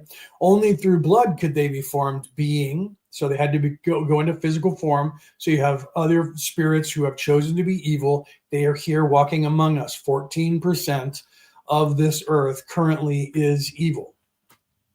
86% of the people on this planet are currently good. Okay. 14% are evil to some extent. Doesn't mean that they're all Genghis Khan, Adolf Hitler, the devil. They are somewhere between normal, not good people, right? Not people of the light of God, of non-darkness, but of just human, and then on to as extreme evil as you can get to Genghis Khan or Adolf Hitler or whatever you conjure up in your mind as the greatest evil of all time. Not what somebody told you, like they say Donald Trump, or they said Joe Biden. You know what I mean? Or they said, Margaret Thatcher, or they said the Queen of England. Okay. History will bear out who's actually evil. Genghis Khan, we're pretty sure was evil. Adolf Hitler, we're pretty sure in history was evil. If Donald Trump's going to end up with that, we'll find that out in history. If he doesn't, we'll find that out in history. Whatever. Depends on, you know what I mean? Doesn't matter what you think. Matters what actually somebody does in their legacy in history. And I'm not saying that he's not. I'm not saying that he is. That's not my religion. I don't follow that religion. I watch it. I keep an eye on it because the evil is going on over there and they're affecting all of us. So I watch it. But don't think I'm your enemy just because I'm talking about that religion, because I'm not part of it. It's not my religion. My religion is the light. Okay. So I am here to help illuminate you and teach you that. I am not here to sway you in a political way. Politic is a religion. It's not mine. Okay, so let me go back here. The sun's going light and dark behind clouds. That's almost apropos to what I'm talking about. So you have people that have chosen to be evil, and they are existing in human form, and they are evil, and they are evil spirits that have chosen to be evil, and they're living among us, and they are the ones that are the powers that should not be, okay? They are the ones that are using their evil to control everything. So you know this already. You should know this already. Some people are good and some people are evil.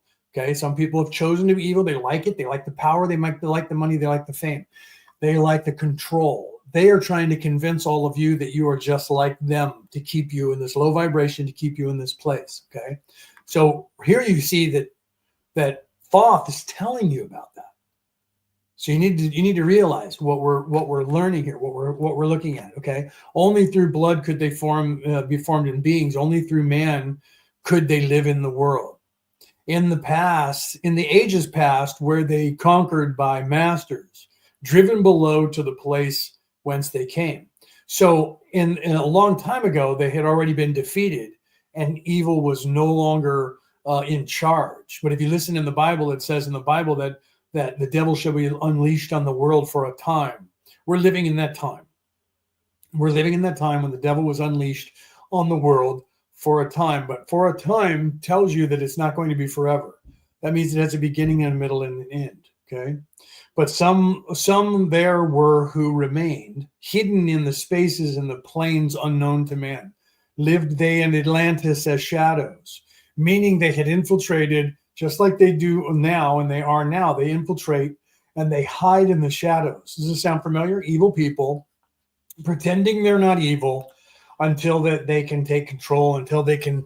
I got to open the window up here to get a little bit of lighting because I don't have the light turned on here, and because the sun was shining directly in and giving me a glare on my face. But now it's gone behind a cloud and it's too dark in here. So instead of turning on the light, I can just open the blind up a little bit.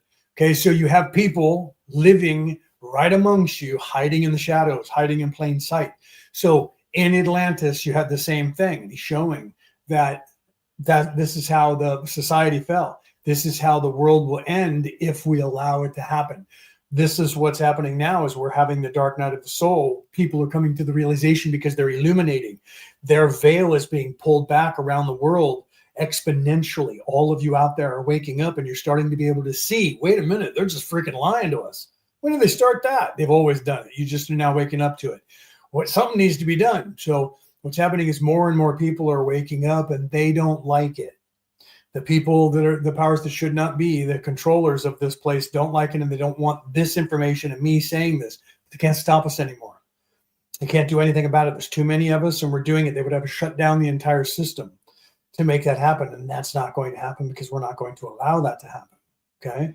So there's too many of us now that are here stacked up against them, standing and holding them back. They can't do anything about it. So the illumination, as I'm speaking, the sun is coming out from behind the cloud, and it's getting brighter as I'm talking. That was very apropos. That was very on point. That was hilarious that was doing that. Woo Riders, welcome. I see Woo Rider hopped in.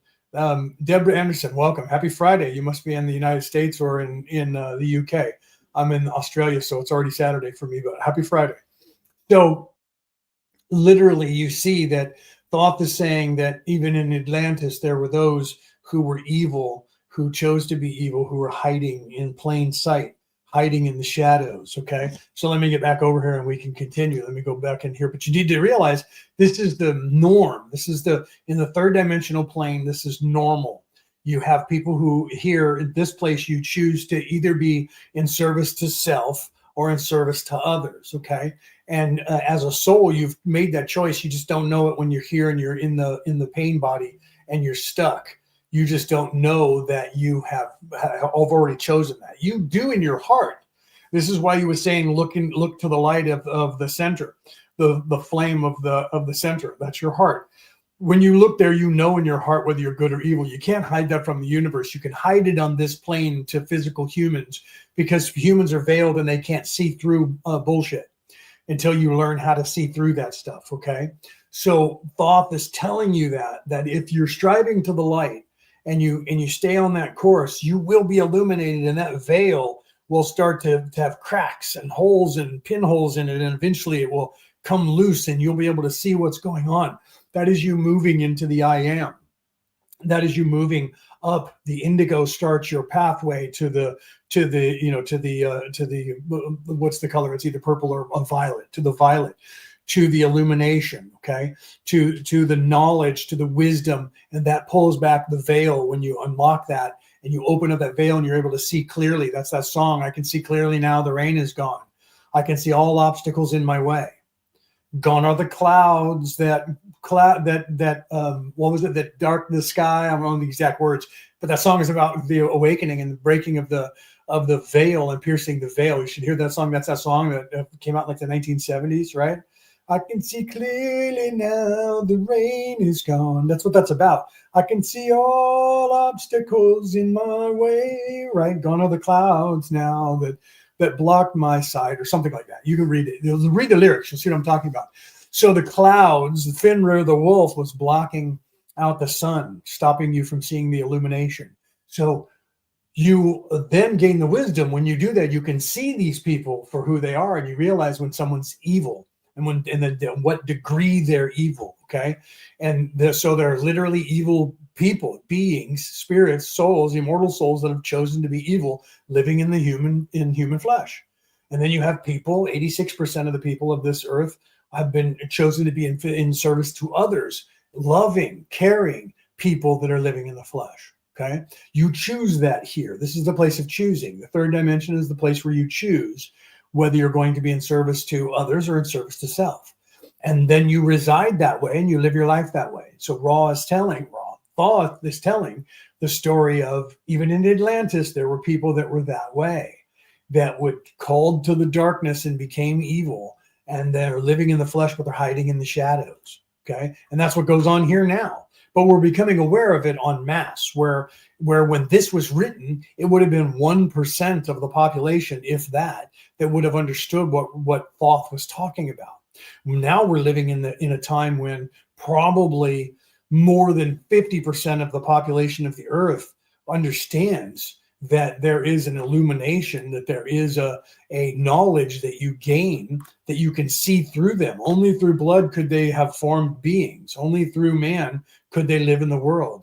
In the past ages, right? In ages past, were they conquered by masters, driven below to the place whence they came. However, he says, there was there were those who remained. Hidden in the spaces and plains unknown to man, lived they in Atlantis as shadows, but at times they appeared among men. Aye, when the blood was offered, for they came they to dwell among men. In the form of man, they among us, but only to sight were they as are men. So, meaning they're evil, okay? Evil people, but only to the sight of men, people who are veiled, do they appear to just be normal people. But they're evil. They're immortal souls. You're immortal souls. We're all immortal souls, every one of us. But in the flesh, if you're living in the flesh and you're not illuminated and you don't have the knowledge and the wisdom, you won't notice and you won't be able to tell who's good and who's evil because they're hiding in plain sight. Okay. So literally, right, serpent headed when the glamour was lifted. So glamour, there's that word that we use for like vampires glamoring you, evil people using abilities to make you fall under their spell and not see them as evil, but serpent headed when the glamour is lifted. Okay, so when the glamour was lifted, when you're no longer glamored by them because you have the illumination, you have illuminated yourself enough to have the wisdom to see, the eyes to see, you realize that they're evil hiding in plain sight, right? So serpent headed meaning snakes, meaning evil people when you have the ability to see them, when you have the sight. Okay, let's continue. Shadows, but at times they appeared among men. Aye, when the blood was offered, for they came they to dwell among men. In the form of man they amongst us, but only to sight were they as are men. Serpent-headed when the glamour was lifted, but appearing to man as men among men. Crept they into the councils, taking forms that were like unto men, slaying by their arts the chiefs of the kingdoms, taking their form and ruling over man. Only by magic could they be discovered. Only by sound could their faces be seen. Sought they from the kingdom of shadows to destroy man and rule in his place. But know ye, the masters were mighty in magic, able to lift the veil from the face of the serpent, able to send him back to his place. Came they to man and taught him the secret, the word that only a man can pronounce. Swift then they lifted the veil from the serpent and cast him forth from the place among men. Okay, so literally showing that this is the civil war that happened during that time period in Atlantis, where you had people that were coming and like, let's look at Jesus again, right? I am a minister, a Christian minister, so I tend to fall back to that for examples and parables. But you have people that were possessed by demons, and then Jesus would walk up and say, "Out!" And there's that word, right? Out, and then they would leave. And then you have later on, you have people trying to exorcise people, and they would say, "By the power of Christ, the power of Christ compels you." And they would do the same thing, and by the power of Jesus, they would cast out these demons. There's the word. What is the word again, right? The word. Let me go back over here and I can read that. So came they to man and taught him the secret, the word that only a man can pronounce. Okay, so it's in the flesh again, it's living here, that only man can understand. Well, what is the word? Again, if you're looking at Christianity, the word was Jesus. He was the word of God, right? So that's the Metatron. The Metatron is the voice of God. And who is the Metatron? The Metatron is the archangel who speaks for God. God doesn't speak directly to the people. So here you see Thoth talking about that in almost the same form. But this was way before. If this was written when it was supposed to have been written, this would have been thousands of years before Jesus was even born, unless it was written in 1929. And then people would love to tell you, well, it was written in 1929 and it was just taken from the Jesus story, but obscured. Right, or taken from another story that maybe they based Jesus on because they want to tell you that everything's fake. They don't want to tell you that anything's real, because if you think that anything is real, and it doesn't matter what, if you think that one book is real, one religion is real, then you have to realize that all of them are real because they're all saying the same thing. So they can't tell you that one of them is not real without telling you that all of them is not real. So they have to tell you, this is what secularists do. They tell you, let me put myself back up in full screen for a second. They tell you that all of them are fake. They have to, because they're all actually telling you the same thing. So for those of you who find that realize that, most people don't, because they're superficial and they're being held by these people in a lower vibration, and you don't realize because you just follow whatever they tell you when you go to whatever church or synagogue that you go to.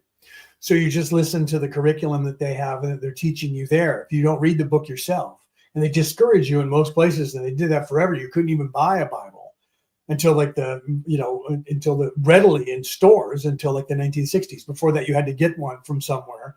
You had to find it from a person who was making them, or the author houses that were making them, but they didn't have them in bookstores because they discouraged people from reading them. Why? Because they'd say, well, you won't understand it, and you'll get the wrong idea, and you'll interpret it wrongly, and you don't know what you're doing. So you have to let us do that. So they discouraged you from taking Bibles from churches home to do it. But some people did it themselves anyways.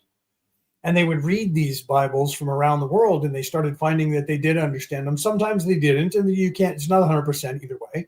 People would take things the wrong way and not interpret them right, or misunderstand what was being said, or try to, make it sound like something that they wanted it to sound like.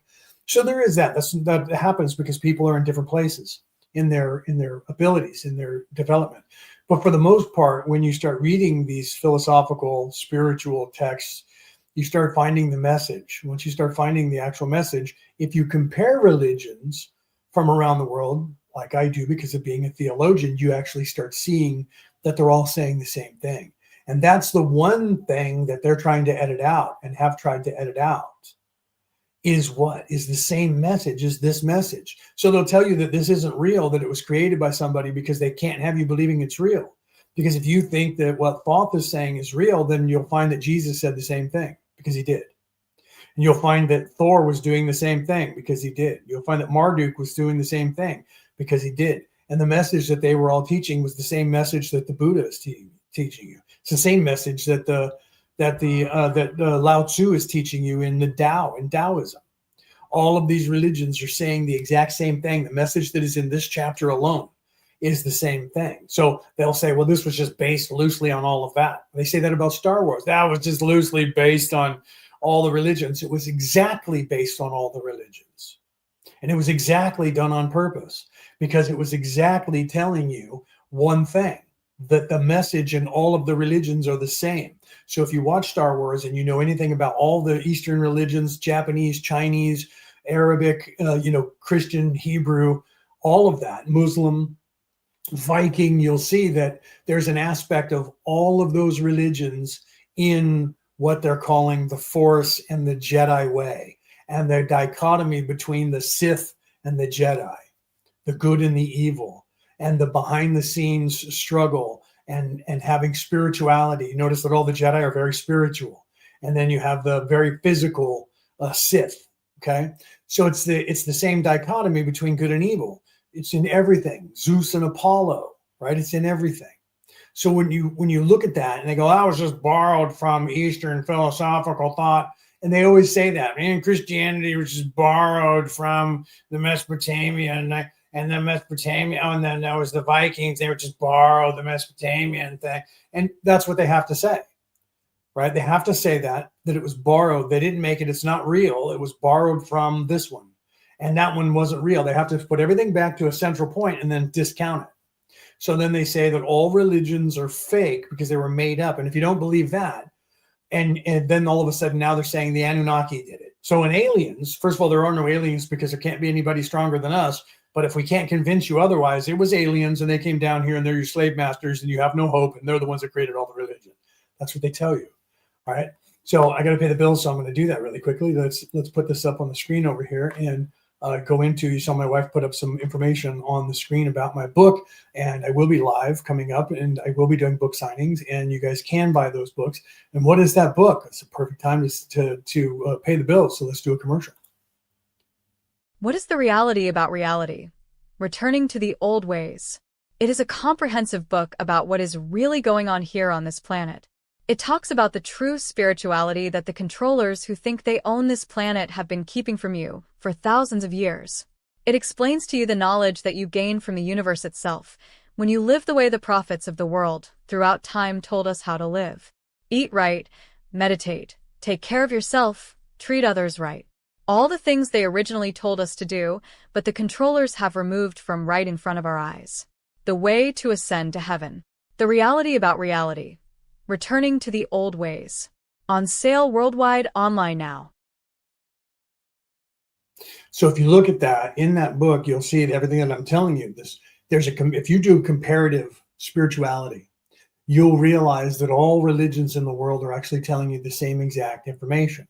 That information is even being told to you literally by Thoth in the Emerald Tablets of Thoth. So if none of this is true, the made up information that is made up around the world is actually sound because it's true and it actually happens. And I'm here to tell you that anybody in the world that is out there, and there's millions of you, possibly billions of you that know what I'm saying is actually true.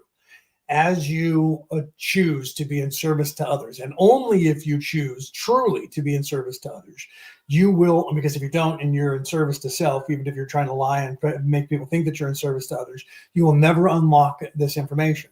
You will only unlock the information that will allow you to gain more power, more control, and more money. So if that's all that you're about, don't listen to what I'm saying and change the channel and go find something else to do. Because if you're evil and you're self-serving and all you want is money, power, and fame, then I am your enemy, because the information that I'm going to give you is not going to make you the richest person on the face of the earth, but it is going to get you off this rock.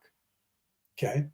It is going to give you the tools to be able to, when your life ends, when you die of old age or car accident or slipping and hitting your head, if you're doing what all of the people in history and every single spiritual practice that became a religion, except for politics, business, and Satanism, right? And the dark arts, you will learn a knowledge that will unlock for you tools that will help you unlock a greater knowledge that will illuminate you, that will lift up your spirit, move you into that position in that place, and move you closer to God, to the point where you will, because of your vibration lifting to a higher plane, you will have the ability, learn the ability and learn real wisdom that comes from the universe, a universal wisdom that will help you to understand, not understand, because you don't stand under anyone, to understand a knowledge and gain a knowledge that will show you a pathway that will allow you, when you die of old age or whenever it is that you die, as long as you don't kill yourself, will allow you to then say, I don't need to have to come back to this plane again. I can move to a different plane. And you will not have to be here and stuck on this earth anymore. You will move into the new earth that they were talking about, that is in a higher plane of existence, that is not this place that is overrun by evil, even though there's only 14% of them that are evil. And of that 14%, only 1% controls the whole thing and thinks they own the whole thing because they say so. Okay? And that book that I just showed you is a comprehensive informational book that tells you that information and shows you how to look for and find the knowledge that is there that will give you the tools that everybody can access. It's not something I own. It's not something that I've made. It's not something that I have that you don't have. The only thing that I have that you don't have is that I already have the knowledge, but it's not that you can't have it. You can't have it if you don't want it. If you want it, you can have it. Ask Penny, she knows, right? If you want it, you can have it. You just have to take it. You just have to find it. You just have to look for it. Thoth is telling you that, okay? And now Thoth is warning you. Let's go back over here in full screen. Thoth is warning you that there are evil people that are on this earth that are trying to stop you from doing that. And at one time in the existence of this earth, they were held at bay until they struck and caused the fall of the human race. That's the civil war that happened in the society that ended 77,000 years ago, because evil people managed to put themselves into a position of power and then started in the darkness. That is the fall of man that we keep talking about, the fall of Babel. That is the fall of Babylon that we keep talking about, where the human race fell away from the light. That was when the evil people got control of the earth. And this is what this is what Thoth is talking about right here. So unseen, they walked among thee in places where the rites have been said. Again, as time passed onward, shall they take the semblance of man. Evil people are in human form. People living in 3D want to talk about aliens and say the lizard people, these lizard people that live in the earth are cloaking and they're walking around and they're pretending to be men, but they're actually draconian and they're hiding in plain sight because they're making you think that you can't see them. And it's only through illumination, it's only through wisdom that you can see them for who they are, and they're alien beings. They're not. They're just evil people. So you're not going to find that lizard people are going to start all of a sudden be standing next to us. Okay, you're going to find that the lizard people that Thoth and everybody else is talking about is just evil people. The snake serpent heads are evil people that are literally talking to you with a forked tongue. That's a Native American thing from the North American continent where I grew up. Native American thing saying talking with a forked tongue, that's talking out of both sides of your face. That means that you're pretending to be good when you're really evil, and you're talking with a forked tongue. That's a tongue that's split. Or talking out of both sides of your face. That means they're saying one thing to you, but they're meaning something else. So this is what's going on. Okay, so it says, "Called may they be by the master who knows the white or black, but only the white master may control and bind them while in the flesh." So only the person of light, only the person who is illuminated, who has walked the pathway to become spiritual in the I am immortal soul, I am in service to others, and I love the world and I love everyone. That person, that master, but only the white master may control and bind them while in the flesh. Okay, so the white master is the person who can do that. So there you have Gandalf the White. So let's go to the Lord of the Rings saga, where you had Gandalf the Gray, and he had to die. Here's that sacrifice again. Let's look at the theology involved in that storyline by J.R.R. Tolkien. Okay, that was written in the 1940s.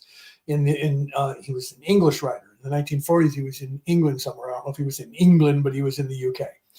And he wrote that story. And that story was, I was just talking about this with Brooke because she had made that comment where yesterday we were talking and she went, "You shall not pass." And I smiled and I said, that was the moment. That was the moment where Gandalf the Grey became the Christ. Gandalf the Grey was the great wizard who was here on Earth living in the flesh. He was not a light being by the standards. He was gray because he was living in the flesh. And the light master, Sauron, got taken over by evil and became evil and was hiding in plain sight. And he fell. So then you have Gandalf who's trying to orchestrate defeating the great evil, right? The great evil eye, right? There's that great evil eye, trying to defeat the great evil eye of Sauron. And he's then down in the depths, way down too deep in the depths where the Balrog, who is like the devil, who is this evil giant being that looks like the devil with big horns, and is chasing them inside the mountain, and they're running and they're trying to get away. And he makes sure that everybody gets across this bridge over this big giant chasm in the deep. And then he stops and he stands there and he becomes the light. And he says that he is the wielder of the light of Unun. And he says he's the keeper of the light. And he says, "You will not pass." And then the Balrog ignores him and starts growling at him and cracking his whip and has his sword and starts coming at him. And then he takes his staff and he says, "You shall not pass." And he drives into the ground, and this bubble explodes of light around him, and it encompasses him. And when the Balrog tries to attack, it ends up that the Balrog can't even harm him in any way, can't get near him because he's protected by the light. And then he holds him at bay while everybody else is seemingly getting away, except for a couple of them waited and watched the whole thing. So then he turns around and he's lets his guard down after the Balrog falls and is falling back down to hell. And he lowers his guard, unfortunately, and the Balrog whips him with his whip and yanks him. And as he's holding on, he's going to fall. He realizes that some of the party that needs to get away is now thinking about running over to save him. And he says, "Fly, you fools," and he lets himself go. And then he goes and falls down and he ascends into hell, and he's going downward and literally trying to get down there, pointing his sword and laying straight. If anybody's ever skydived, and if you take and you go into that straight position, you will go faster down. And he goes down and he starts fighting and makes sure that he is attacking, and he kills the Balrog, but he dies in doing so. He sacrifices his life, falls to hell, dies, goes to hell, and then is reborn as the perfect time and the light comes out from behind the cloud like I meant it to happen. He's reborn as Gandalf the White. And then he takes place of Sauron, who had fallen, and now he is Gandalf the White, and he takes that place. That is the Christ sacrificial, Christ dying for the sins of the world and being resurrected, written in that storyline by J.R.R. Tolkien 65 years ago or 70 years ago, whenever he wrote that. Right, it would have been more like 60 years ago when he wrote that. Maybe 70 years ago when he wrote it. It was published in the 1940s, as far as I'm understanding. I could be wrong. Don't give me bad emails because I got the date wrong. Okay. So, but that was the story. He dies and is resurrected and becomes Gandalf the White. And when they first find him, he doesn't remember that he was Gandalf the White, because now he is that he was Gandalf the Grey, because now he's no longer veiled. He's no longer Gandalf the Grey. He's completely unveiled, and he smiles, and it takes him a second to realize, oh yes, I was known by that name once, because now he's actually his immortal soul. He's not the person who was Gandalf the Grey. He is the immortal soul that is Gandalf the White, the higher self, come back down to continue helping them. And then people started calling him Gandalf again, and he remembered that he was Gandalf. And no one asked him who he was as Gandalf the White, but that's who he became for everybody to know was Gandalf the White. Okay, let's go back over here. So you have that, only those people, let me go back over here so I can read it to you again, okay? So only let's see, who knows the white? So call may they be by the master who knows the white or the black, but only the white master may control and bind them while in the flesh. So it's only the people who have the wisdom and the knowledge to see that they are hiding in plain sight. Evil people hiding in plain sight will be able to see them. And by being able to see them, you will also not be affected by them. They will not be able to control you or hide from you. So it is only those who are illuminated enough and wise enough, who have moved into the place of illumination, moved into the upper three chakras, and start equating yourself with, I am an immortal soul, not I have one. I am an immortal soul. I am the immortal soul who is living in this flesh pain body. It is only by that illumination that you will be able to see through their bullshit and be able to not be mind screwed by them, or mind wiped by them, or Jedi mind tricked by them in any way. You will not be able to be glamored by them, and you will be able to then control them and bind them, because they will not be able to stop you. Okay. So it is by the illumination that you will be able to see them, realize who they are, and they won't be able to affect you and trick you any longer. Okay. So seek not the kingdom of shadows, right? Yet beware, the serpent still liveth, in a place that is open at times to the world. Unseen they walk among thee, in places where the rites have been said. Again, as time passes onward, shall they take the semblance of men. Called may they be by the Master, who knows the white or the black, but only the white Master may control and bind them while in the flesh. Seek not the kingdom of shadows, for evil will surely appear, for only the Master of brightness shall conquer the shadow of fear. Know ye, O my brother, that fear is an obstacle great. Be master of all in the brightness, the shadow will soon disappear. Hear ye and heed my wisdom, the voice of light is clear. Seek not the valley of shadow, and light will only appear. List ye, O man, to the depth of my wisdom, speak I of knowledge hidden from man. Far have I been on my journey through space-time, even to the end of space of this cycle. Okay. So seek not the valley of shadows, right? And light will only appear. So if you're not looking for darkness, if you're not darkness, if you're not evil, then light will appear. And light will only appear. Lest ye, O man, to the depth of my wisdom, speak I of the knowledge that is hidden from man. So even then, this knowledge was hidden. Why? Because this place. It has nothing to do with. Let me pull this up. It has nothing to do with an alien. It has nothing to do with that at all. It has to do with there is no creators, alien creators of a prison that you're in. You're not in a prison that is a robot prison and you're in goo and there's robots taking your energy. Okay, you're in a prison that God created. It's a school. It's a college. You're in a prison that God created for you to wriggle yourself away from. You have to become.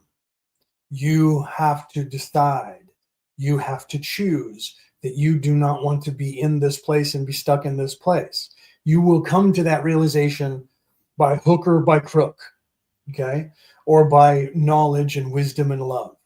You will learn this, whether you believe in spirituality or not, whether you believe in the light and the darkness or not. It doesn't matter, because this place will teach you. This place will beat you down if you allow it, or this place will give you everything that you want if you know it. So it doesn't matter what you believe in life. The longer that you are on this planet or anywhere in 3D, eventually the whole endeavor itself is going to teach you that this is not where you wish to be. Okay? So people will learn no matter what. That's why we leave them be where they're at. But some of us will try to help you by giving you the tools to show you. And this is what we're here to do. Some of us came here to do that. I am one of those people who came here to do that. I came here specifically to give you information, to help you, to give you the tools. I'm trying to give you the key and show you the door. And I'm trying to tell you that this is the key that opens that door. When you're ready, use this key. Use these tools to open that door. And if you don't believe me, just sit here and wait. Eventually, you're going to say, what do I have to lose? I'm going to open that door. So no matter what, it doesn't matter. I don't care if you're religious. I don't care if you're religious, because religion recruits you. Spirituality waits for you to find it. I'm here to teach you spirituality. I'm here to wait for you to find me. And people like me. If you don't like me, find someone else who's saying the same thing I am, because you will. Okay? And I'm not going to be saddened by it, as long as you're walking your path and your journey and you're trying to figure things out. Eventually, you're going to say, there's a door, I'm going to open it. It doesn't matter if I tell you open that door, because if I tell you open that door, you may not do it because I told you to open that door because you don't trust me. So I'm trying to give you the tools and show you there's a door over there, and that right there is a key that opens that door. When you get tired of sitting in this room, when you get tired of sitting in this place, you're going to try opening doors. There's one that's darkness and there's one that's light. If you open the dark door, you're going to know it and you're going to wish you hadn't. Then you might be afraid to open the one that's in light because you might think it might be worse. So you don't know, and you might sit back down in the room again. Eventually, you're going to go, I'm tired of being in this room, especially when people walk into the room and sit there with you and then get up and walk through the doors and they don't come back. And you go, well, what the heck? Well, they must be all dying then, and they're disappearing into oblivion, so I'll just wait here and wait here and wait here and wait here. Eventually, after 10, 12, 14, 16 generations, you're going to be like, okay, what if I open that door? What do I have to lose? I'm going to open the door and see what happens. You open that door, and you're going to see that it starts unlocking a knowledge that helps you. And as that happens, it lets you see through the veil and lets you see what's happening here. Once you start on that path, unless you're in service to self, and then open up the other door and go down that road, and you're going to serve a purpose, and eventually you'll come back to this road anyways. So I'm not going to stop you from doing that. If you're evil, go down that road, have fun, because eventually you're going to have to come back this way anyway. You just don't know it yet. So for those of you who are in service to others, open that door and see where it leads. If you don't like it, come back out.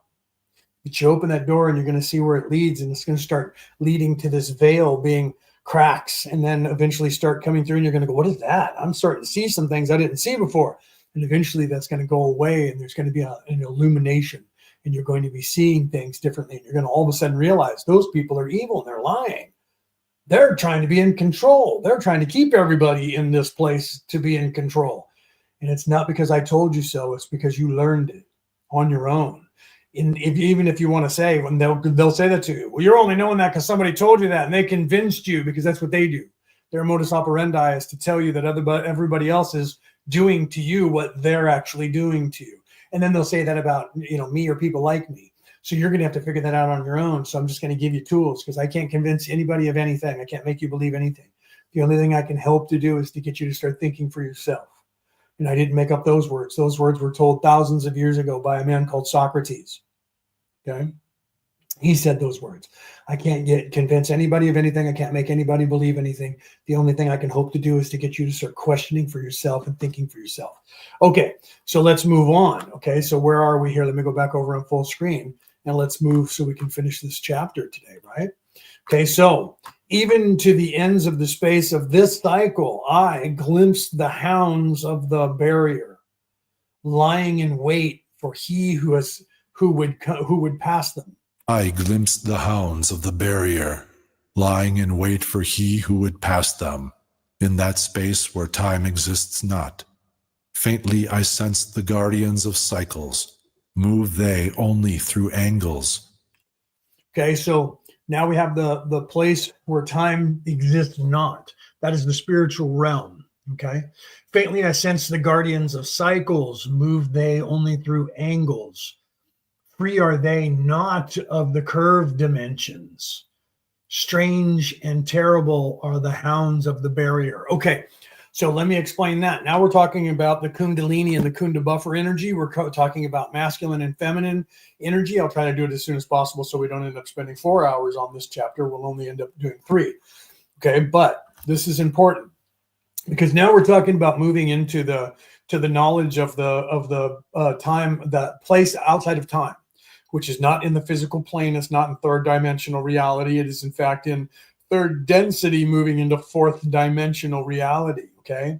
So, but he's talking about the evil people that exist in that plane, but he's also going to be talking about the good people and the difference between the two. So lying in wait for he who would pass them in that space where time exists not. Okay. So you're going to have obstacles as you move into, and this is why my wife and I will be conducting courses online and teaching you the defense against the dark arts 1 and 2 and probably 3. Okay, we haven't announced that yet until just right now, but her and I have talked about it. So we will be conducting classes online. We'll be doing a work class online, and probably Zoom work classes online. So those of you around the world can tune in if you like and ask questions. We are going to start teaching about this so that you guys understand because so many people are waking up and they don't understand what they need to do. Let me pull myself back on the screen again. And this has been going on. I did videos on this years ago, and we're going to do it again. We're going to have classes on it because we feel that it's time. We need to do that. Why? Because as you start moving into this place, because of what Thoth is telling you here now, okay? Because of that, once you're like, okay, see, let's look at what Penny's saying here, right? And then we'll get back into that. Okay, so the light will find you one way or another, right? So you can't hide from darkness, or you can't hide if you're dark, right? Each of us, she says, each of us here in human form as a balance, we do or do not. Okay, so you're good or you're evil, you're light or you're dark. You choose that. So when you're here, and say you start moving into the place of illumination, I am choosing to be in service to others. I am now learning information. I am now illuminating myself. You start changing in your color, that place of the blue. You start glowing with a blue resonance. I told you that earlier on, about 45 minutes ago. We were talking about that. You start glowing with a different color. That attracts attention from both sides, evil and from good. But it'll also attract, say, disembodied spirits who have died and they're lost and they don't know what they're doing and they're kind of stuck and they need somebody to help them. And then you have disembodied spirits who are evil, who are not wanting to be embodied, that are trying to manipulate people. Okay, that does happen. So that's in that place that is outside of time. So as you start to ascend, your light becomes brighter. It becomes a different color. You become a target. So in this, let me go back over here and read that to you, right? Let me pull this up on the full screen and read that, what Thoth is talking about. Okay, the hounds of the barrier. Okay, this is where you're getting closer to illuminating and waking up from your slumber, waking up from the veiling.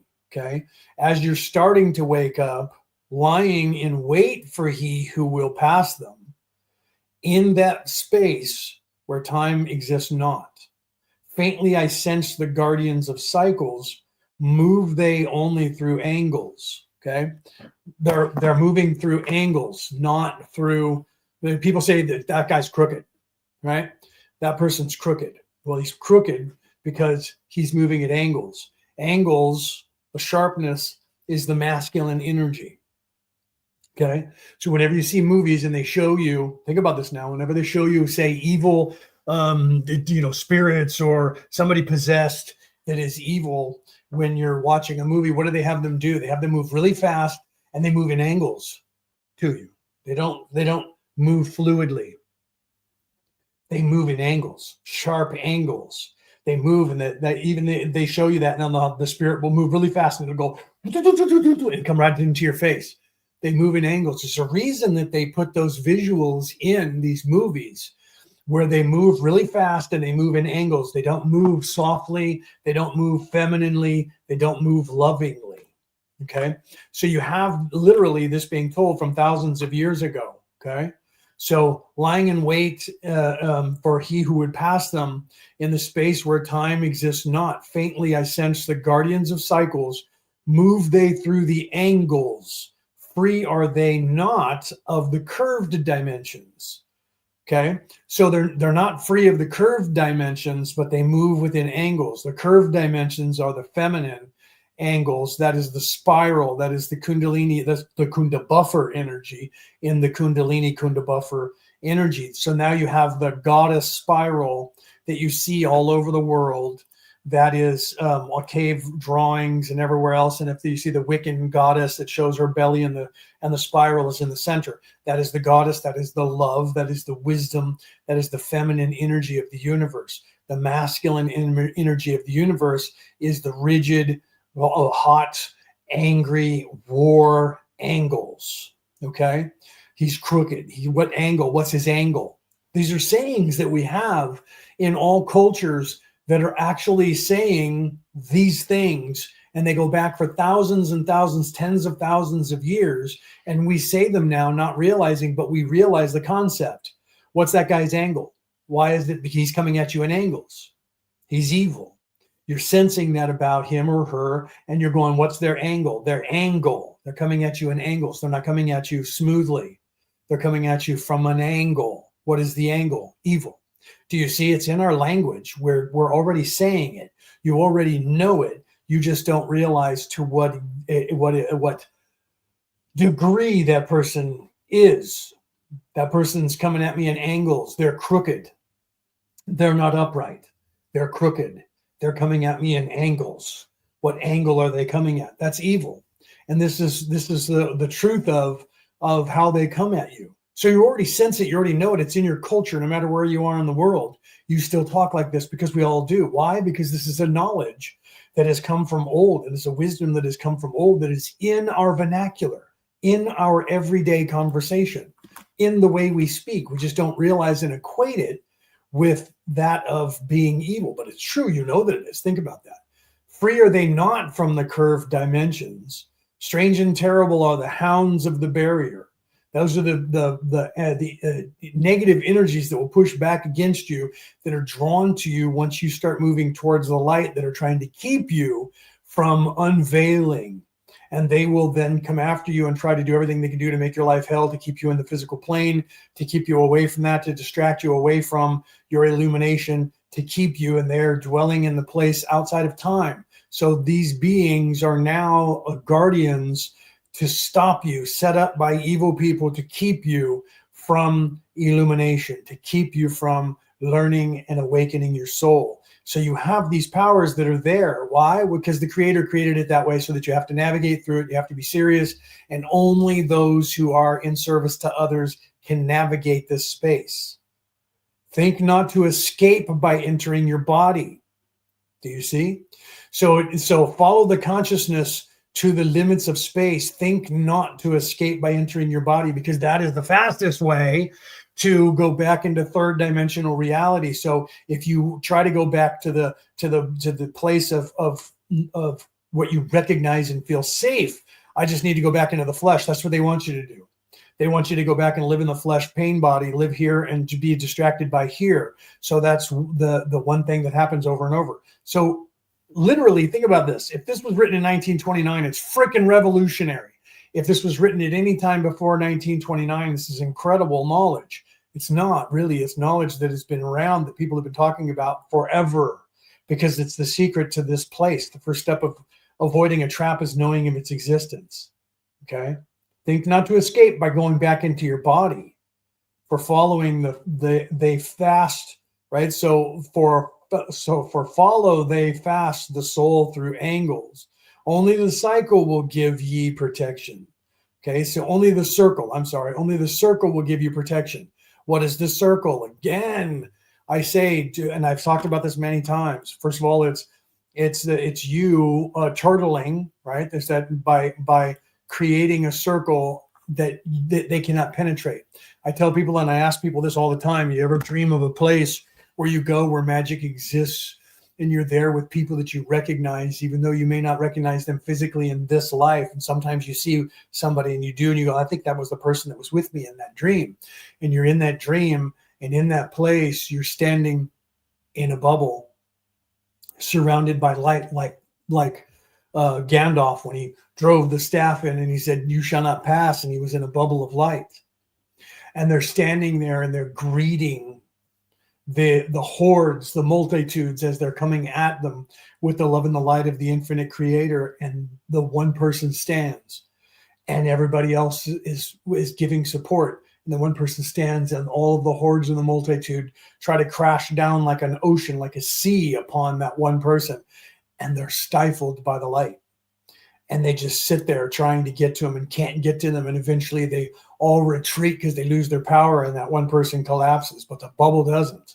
The light doesn't. And then they go over and everyone picks up that one person, and one other person stands while they heal that person and give that person energy. They're not dead. They're not wounded.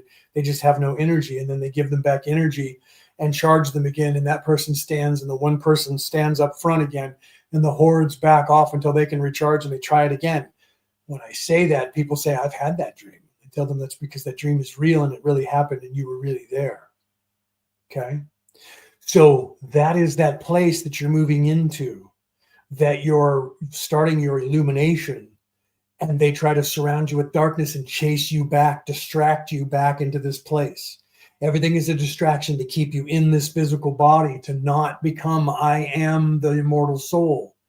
I am seeking the illumination.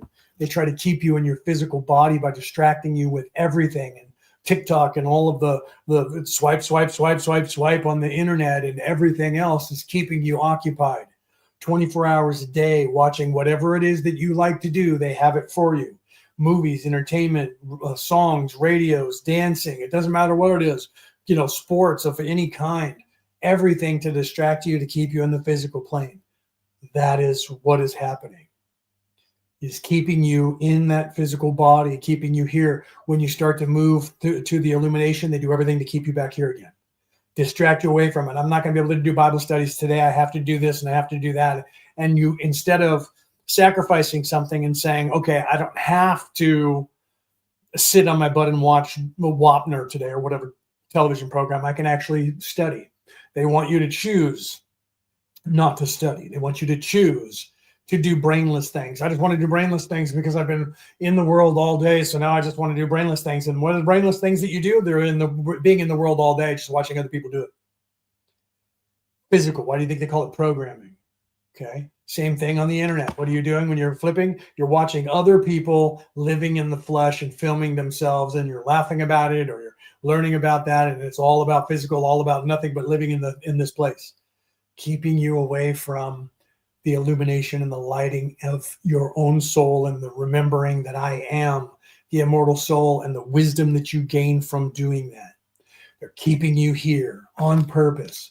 And this is Thoth talking about it, quite possibly 77,000 years ago. Okay.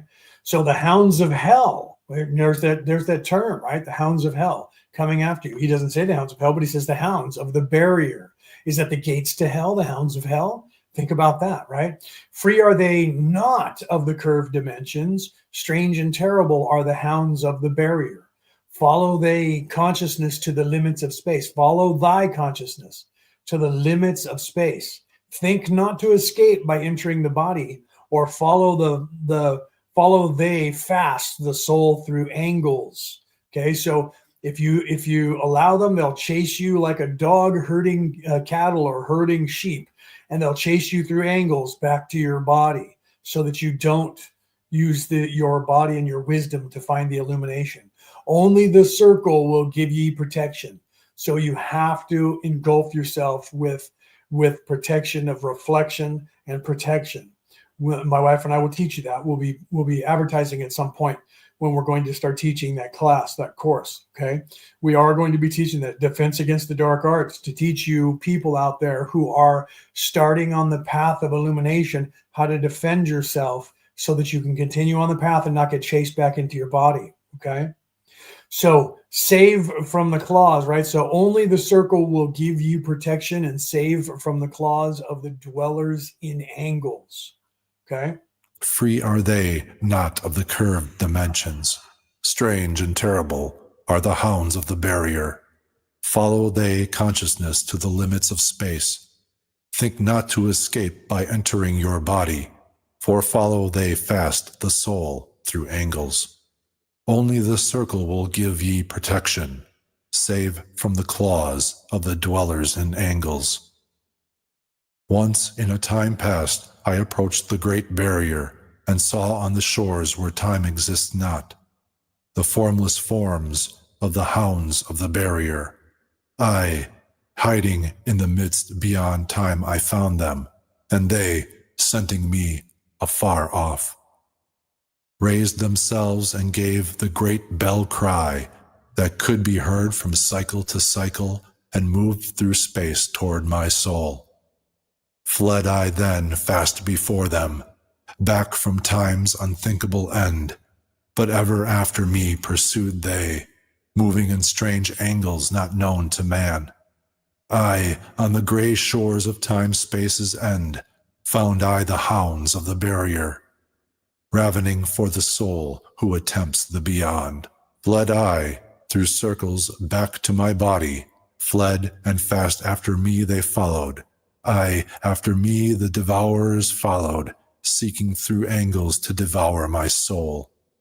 I, know ye, man, that the soul who dares the barrier may be held in bondage by the hounds from beyond time. Held to this cycle is completed and left behind when the consciousness leaves. Entered I my body, created the circles that know not angles, created the form that from my form was formed, made my body into a circle, and lost the pursuers in the circles of time. But even yet, when free from my body, cautious ever must I be, not to move through angles, else my soul may never be free. Know ye the hounds of the barrier, move only through angles, and never through curves of space. Only by moving through curves can ye escape them, for in angles they will pursue thee. O man, heed ye my warning. Seek not to break open the gate to beyond. Few there are who have succeeded in passing the barrier to the greater light that shines beyond. Okay, so literally, now you have to remember when this was written back then, there was not very many people who would be able to do this. And even today, this is very hard for people to do. Okay, why is that? Well, because you go out there, and if you're moving in any way through angles, which means through more masculine energy, you end up having them chase you. If you don't know what you're doing, you can't defend yourself. You can't hold them off. If you know what you're doing and you have learned how to defend yourself, you can then use the curved energy, the soft energy, the passive energy, the love energy, and they cannot do anything to harm you. And then you can stand in the light, and then you can find your way, and you can continue to the barrier and unveil yourself and they can't stop you from doing that. But you first have to learn how to protect yourself. Okay. And it was only a few people. If you go back, the further back in time you go, the fewer the amount of people were, until it was 1 or 2 per generation on the planet that actually understood this knowledge. It seems normal today. I mean, for me, it does, because I'm awake. But for the multitudes of the people here, there's a lot, millions and billions of people who, what I'm saying to you right now seems normal. You go back 2,000 years to Jesus, and it was him. There were 2 other people on the planet, maybe at the time, that actually understood this.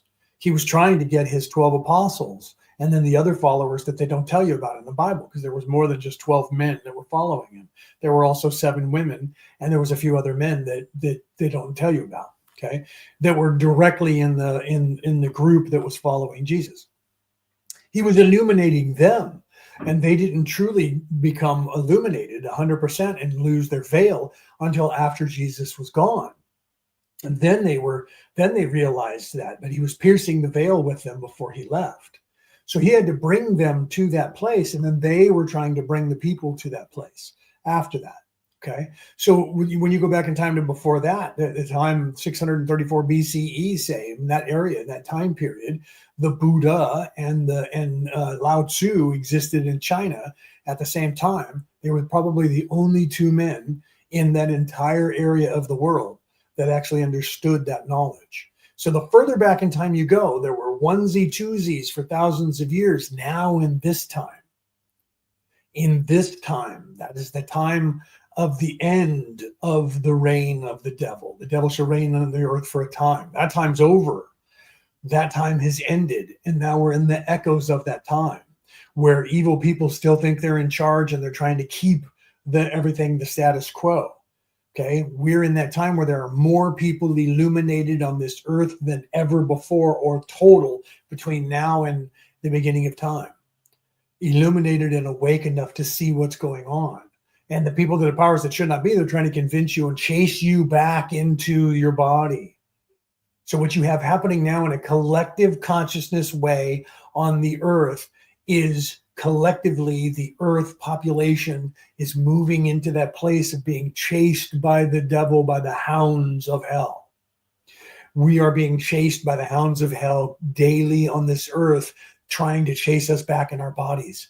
And it is only by the bubble of light surrounding yourself with the light of the Creator will you be able to withstand the hounds of hell and keep moving forward. This is for this reason my wife and I are going to be teaching that course. Okay, so once we get that information put together, when we're going to start doing that, we're going to teach that course for those of you who want to learn how to do that. Okay, we're going to give you that information.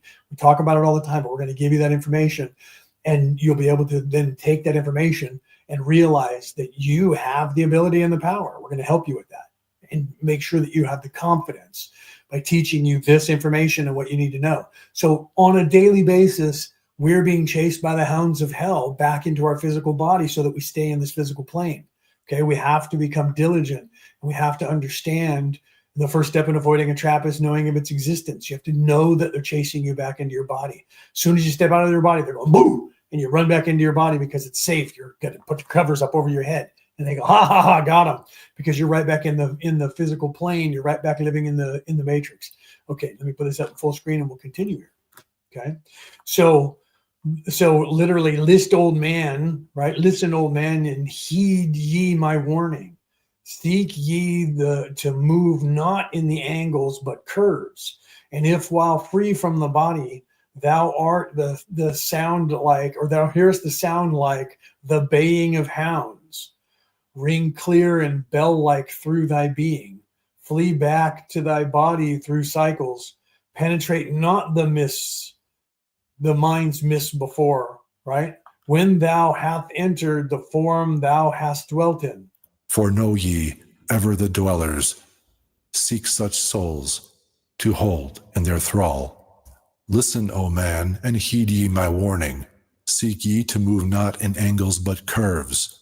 And if while free from thy body thou hearest the sound like the bay of a hound, ringing clear and bell-like through thy being, flee back to thy body through circles, penetrate not the mist before.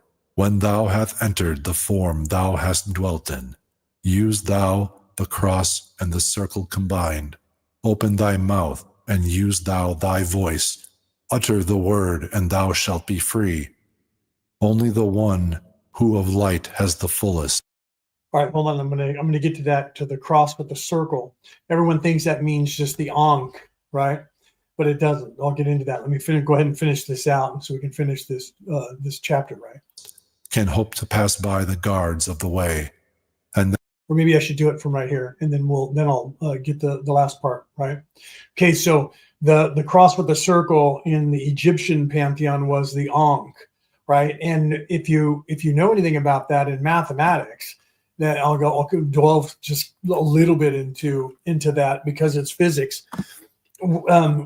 Closing a circuit, you have to twist the things back onto itself. Okay, so they realized even in mathematics that if you take a amplifier or a magnet, you curve the magnet like this. That's why you see the magnets are curved, right? So that it has the two ends, right? But if you take the magnet and you take another magnet and you flip it over so that the ends meet and they draw, because if you put it the wrong way, you'll try to put them together and it'll repel. If you flip it around the other way and you put it together and they link together, what happens is the energy will flow through the magnets. And everyone thinks that it flows like this through the magnets and it'll keep going forever. When they actually charted and witnessed the energy flowing through the magnet, they found out that it was actually flowing in a figure eight. Okay, it became infinity, and the energy flows through that. The magnet's really hard to get apart when they do that.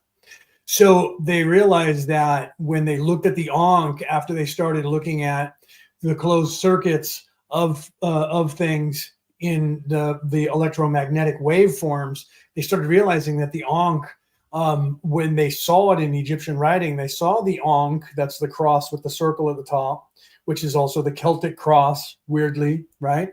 That has the circle at the top. They found that they were hooking diodes up to it, and they saw that in the drawings. And so somebody thought, wait a minute, what is that they're doing? Well, when they did that and they put electricity through it, the Ankh itself was just like the magnets, and it would polarize in a weird way, and the electricity would become sustainable going through that. Okay, so the Ankh would close the circuit. That's the Vesica Pisces. That's the yin and the yang. That's the figure eight. That's the light and darkness. That's the chakras within your body. And so through balancing your chakras, that's balancing the Kundalini masculine energy and the Kunda buffer, which they don't even tell you about, which is the feminine energy. So when you hear Kundalini fire or Kundalini, they say Kundalini, they're only talking about the masculine, yet there's two of those energies. One's masculine, one's feminine. Okay, the feminine energy is called Kunda buffer. Look it up in the dictionary. Look it up in that spiritual practice, in that religion. Okay, so the Kunda buffer energy is the cycle of feminine, which is the soft spiral, not the jagged.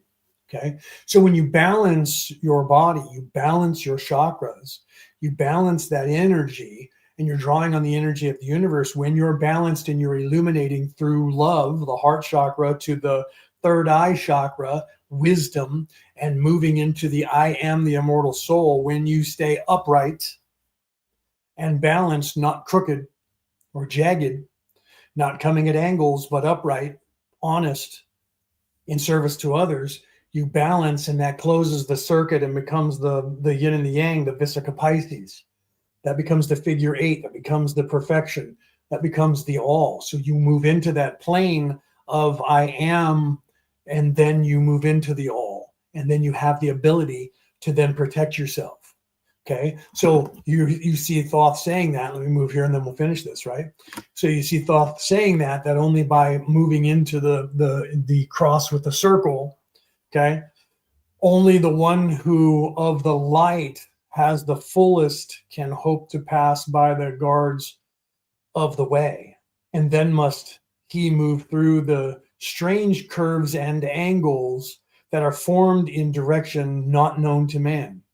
List ye, O man, and heed my warning. Attempt not to pass the guards on the way. Rather seek ye to gain of thine own light, and make thyself ready to pass on the way.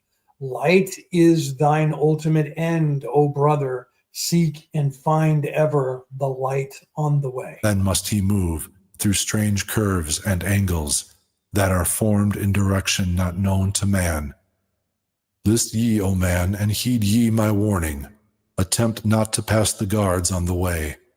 Rather should ye seek to gain of thine own light, and make thyself ready to pass on the way. Light is thine ultimate end, O my brother. Seek and find ever the light on the way. Okay, so you have to realize that you are the key, that you are the door. You have to seek the light to be able to move past the hordes of darkness that are trying to stop you along the way. You have to look within yourself, find that light, find that strength, and find the way to protect yourself. Okay, so that's why Brooke and I have decided that we're going to, in the future, and hopefully not too long in the future. We don't know if we'll get it out by before the end of the year, but we're working on it. And her and I haven't actually talked about a timeline right yet for that. But we will be teaching that course to those of you who are interested in learning. How do I do that? How is it? What do I need to know, and what do I need to do to protect myself in everyday life when I'm walking around the world, so that I can not get chased by the hounds of hell back into my body and scared and run back into my body in this physical plane and stay here? What do I need to know to walk in that place? We're going to help you guys learn how to do that and remember how to do that. That's the most important thing. We're going to help you to remember the way of the path of light. Okay, so I'm going to call it for this week. I love you guys. Peter, welcome, brother. What is Peter saying here? He's saying something here, right? So the Celtic cross, yes, and the Celtic cross, right? You heard me say that. It's the symbolization of the grounding. All right, he's saying, let me put it up on the screen and I'll read it for you. It's the symbolizing art of grounding left to right, mind to power, right? Art, the earth, ground to the earth. That is the Celtic cross symbolizes, and brings power from the earth. That's what it is symbolizing in Ireland and in that religion. So it's literally, you ground yourself, right? You have to relax and realize that I am, right? So you ground in the wisdom and the light, and you're balancing yourself, is what Peter is saying. You balance yourself. You realize who you are. You realize I am the light. I am an immortal soul. I am not of darkness. I do not fear darkness. Peter's absolutely right. Okay. So it's only within, Penny says, absolutely. It's only within that we see the purity which guides us to protect our light. Absolutely. So you have to learn to balance and look within yourself. And so we're going to be teaching that course to you guys in the future once we get that up, and we'll announce that, and then we'll have a Zoom, probably a Zoom room for a Zoom class to where everybody can come in and ask questions and learn. So we'll be doing that in the future, but we are doing Reiki. And you can see that on my Facebook page, and on my wife's, and on our Merlin and Maeve. That is our company page we have up on Facebook now, Merlin and Maeve. If you need a link to it, go to my page, or go to Brooke's page, and there's a link there that'll get you to that page. If not, you can email us at merlinandmaeve@gmail.com. Right, that's Merlin, like Merlin the magician, and Maeve, Maeve,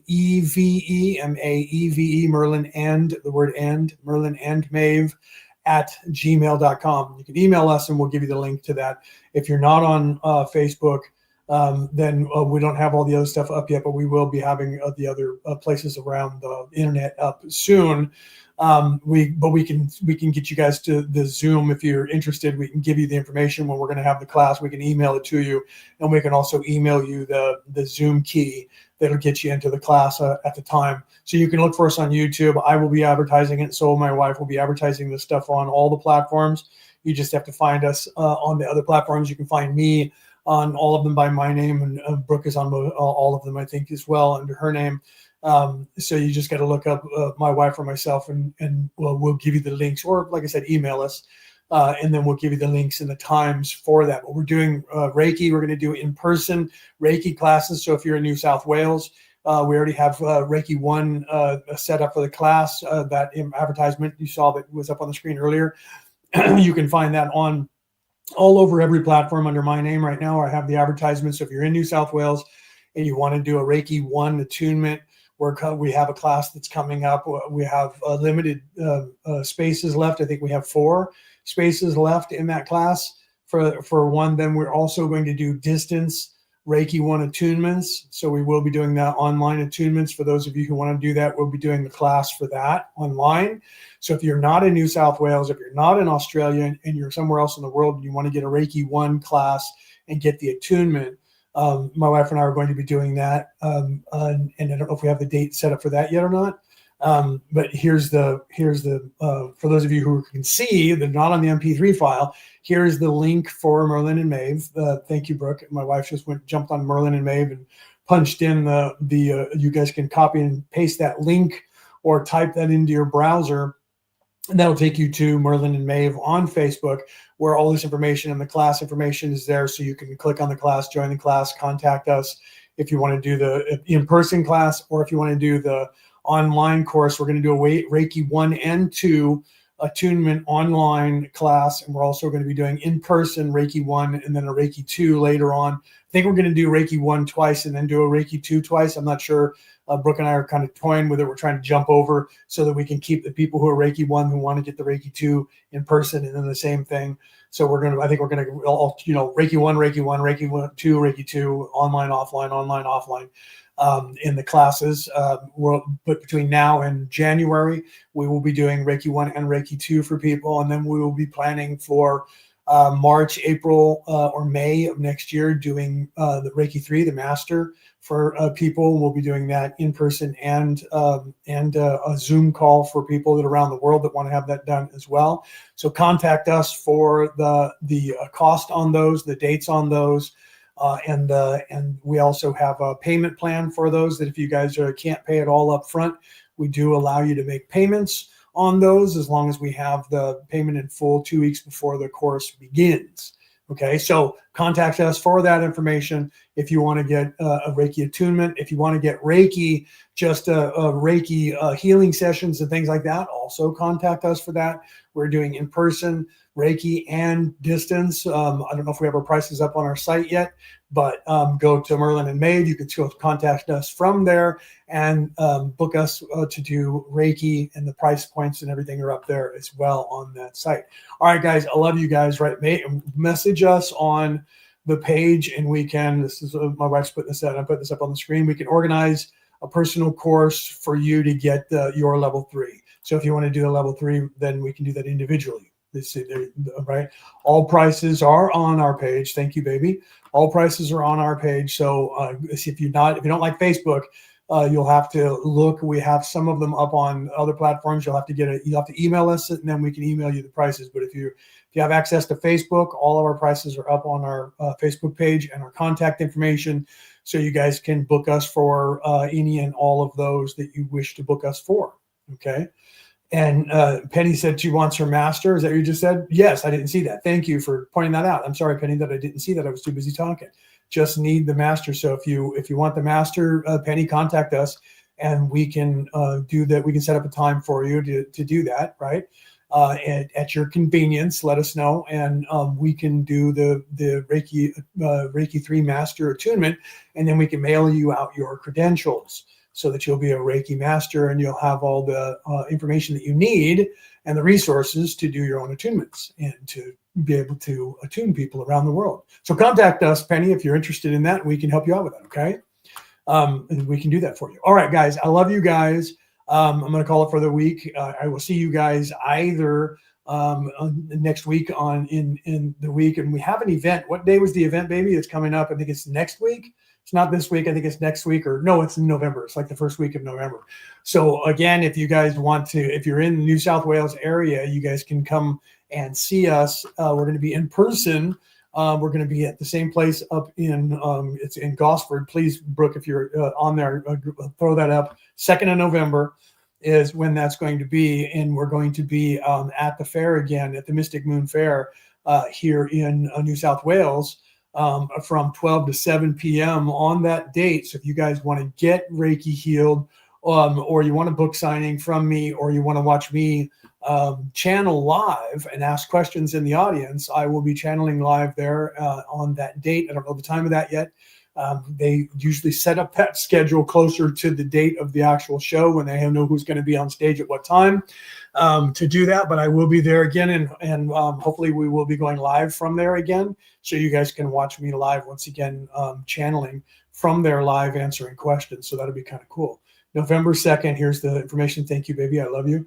November 2nd, Mystic Moon Market, 12 to 7 p.m. That's Australian Eastern Daylight Time. Because it will be, by that time, it'll be Eastern Daylight Time, not Standard Time. Central Coast Leagues Club, that's in Gosford, New South Wales. And we will be there on that date. So if you guys are in New South Wales, anywhere in New South Wales, and you want to come and meet us, and you want to come and talk to us, we'll also, while we're there, we can talk about if you're interested in Reiki, an attunement or whatever. If you want a personal one done and you don't want to do it in a class, you can talk to us at the date, and we can set that up for you as well if you guys want to do that. Okay. So let us know. Come out and see us. It's going to be cool. We had a great time last month when we did the first one. We're going to be doing this one again. It's the third one that they're doing in that place, so it's going to be really cool. We're going to have a great time doing that, right? Yeah, here we go. Let's Brooke put all that stuff up there, right? See Leo streaming live on stage at the Mystic Moon Market, Central Coast Leagues Club. I'm reading it over here instead of down here, right? On November 2nd, November 2025, open at 12 p.m. to 7 p.m. Eastern, Australian Eastern Daylight Time. The time will be live, will be announced closer to the date. Okay. So if you guys want to come out and see us, please do. It's a great show. They have all kinds of vendors there selling you like everything you can imagine.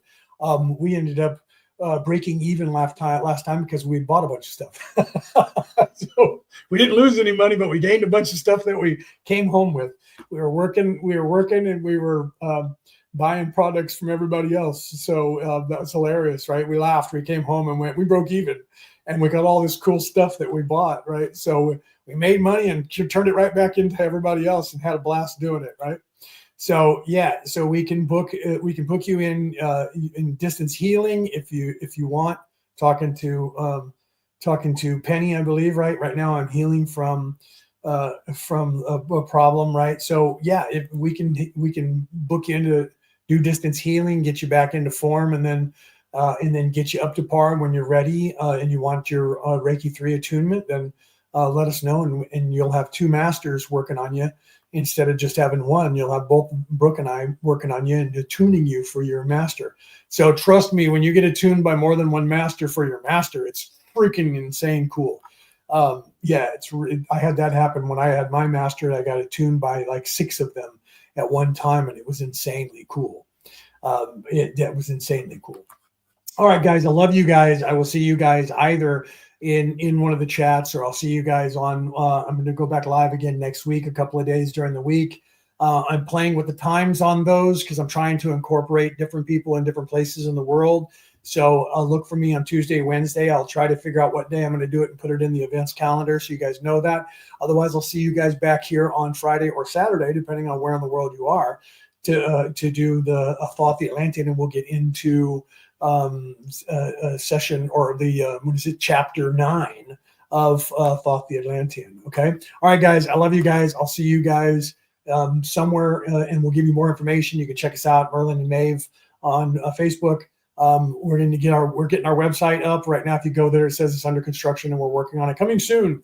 But we're going to get the webpage up soon with all of our information, so you guys will be able to go to merlinandmaeve.au and check us out. So that'll be up soon, hopefully. All right, guys. I love you guys. Have a great day. Have a great weekend. I'll see you guys either tomorrow, the next day, some other day next week, or maybe I'll see you at the end of it all. All right. I love you guys. Have a good day. Have a good morning. Right. Good morning, good afternoon, good evening, or good morrow, depending on where in the world you are tuning into the show. Those of you who are on MP3 broadcast, if you're listening in and you want any of these attunements, you want to get a hold of us, merlinandmaeve@gmail.com. Merlin, M-E-R, right? Merlinandmaeve, Merlin and Maeve @ gmail.com. Mail us if you're wherever you are in the world, if you guys want an attunement, if you want Reiki healing, or advice or whatever, you want to book us in any way, email us there and just talk to either Brooke or myself, and we'll send you back information. And if you guys want to get a Reiki attunement from around the world, yeah, here it is. We put it up on the screen so you can see it, merlinandmaeve@gmail.com.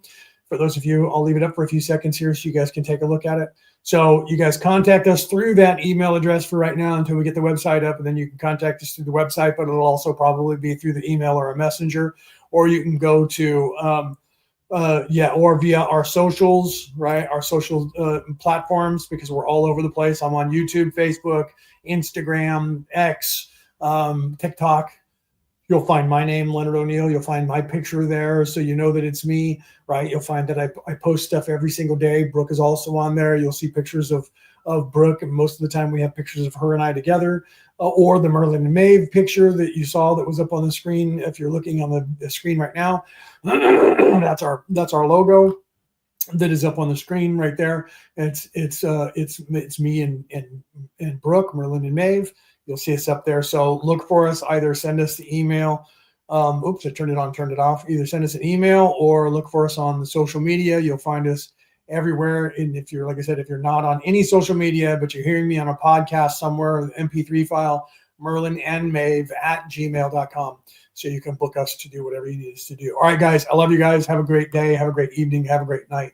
I will see you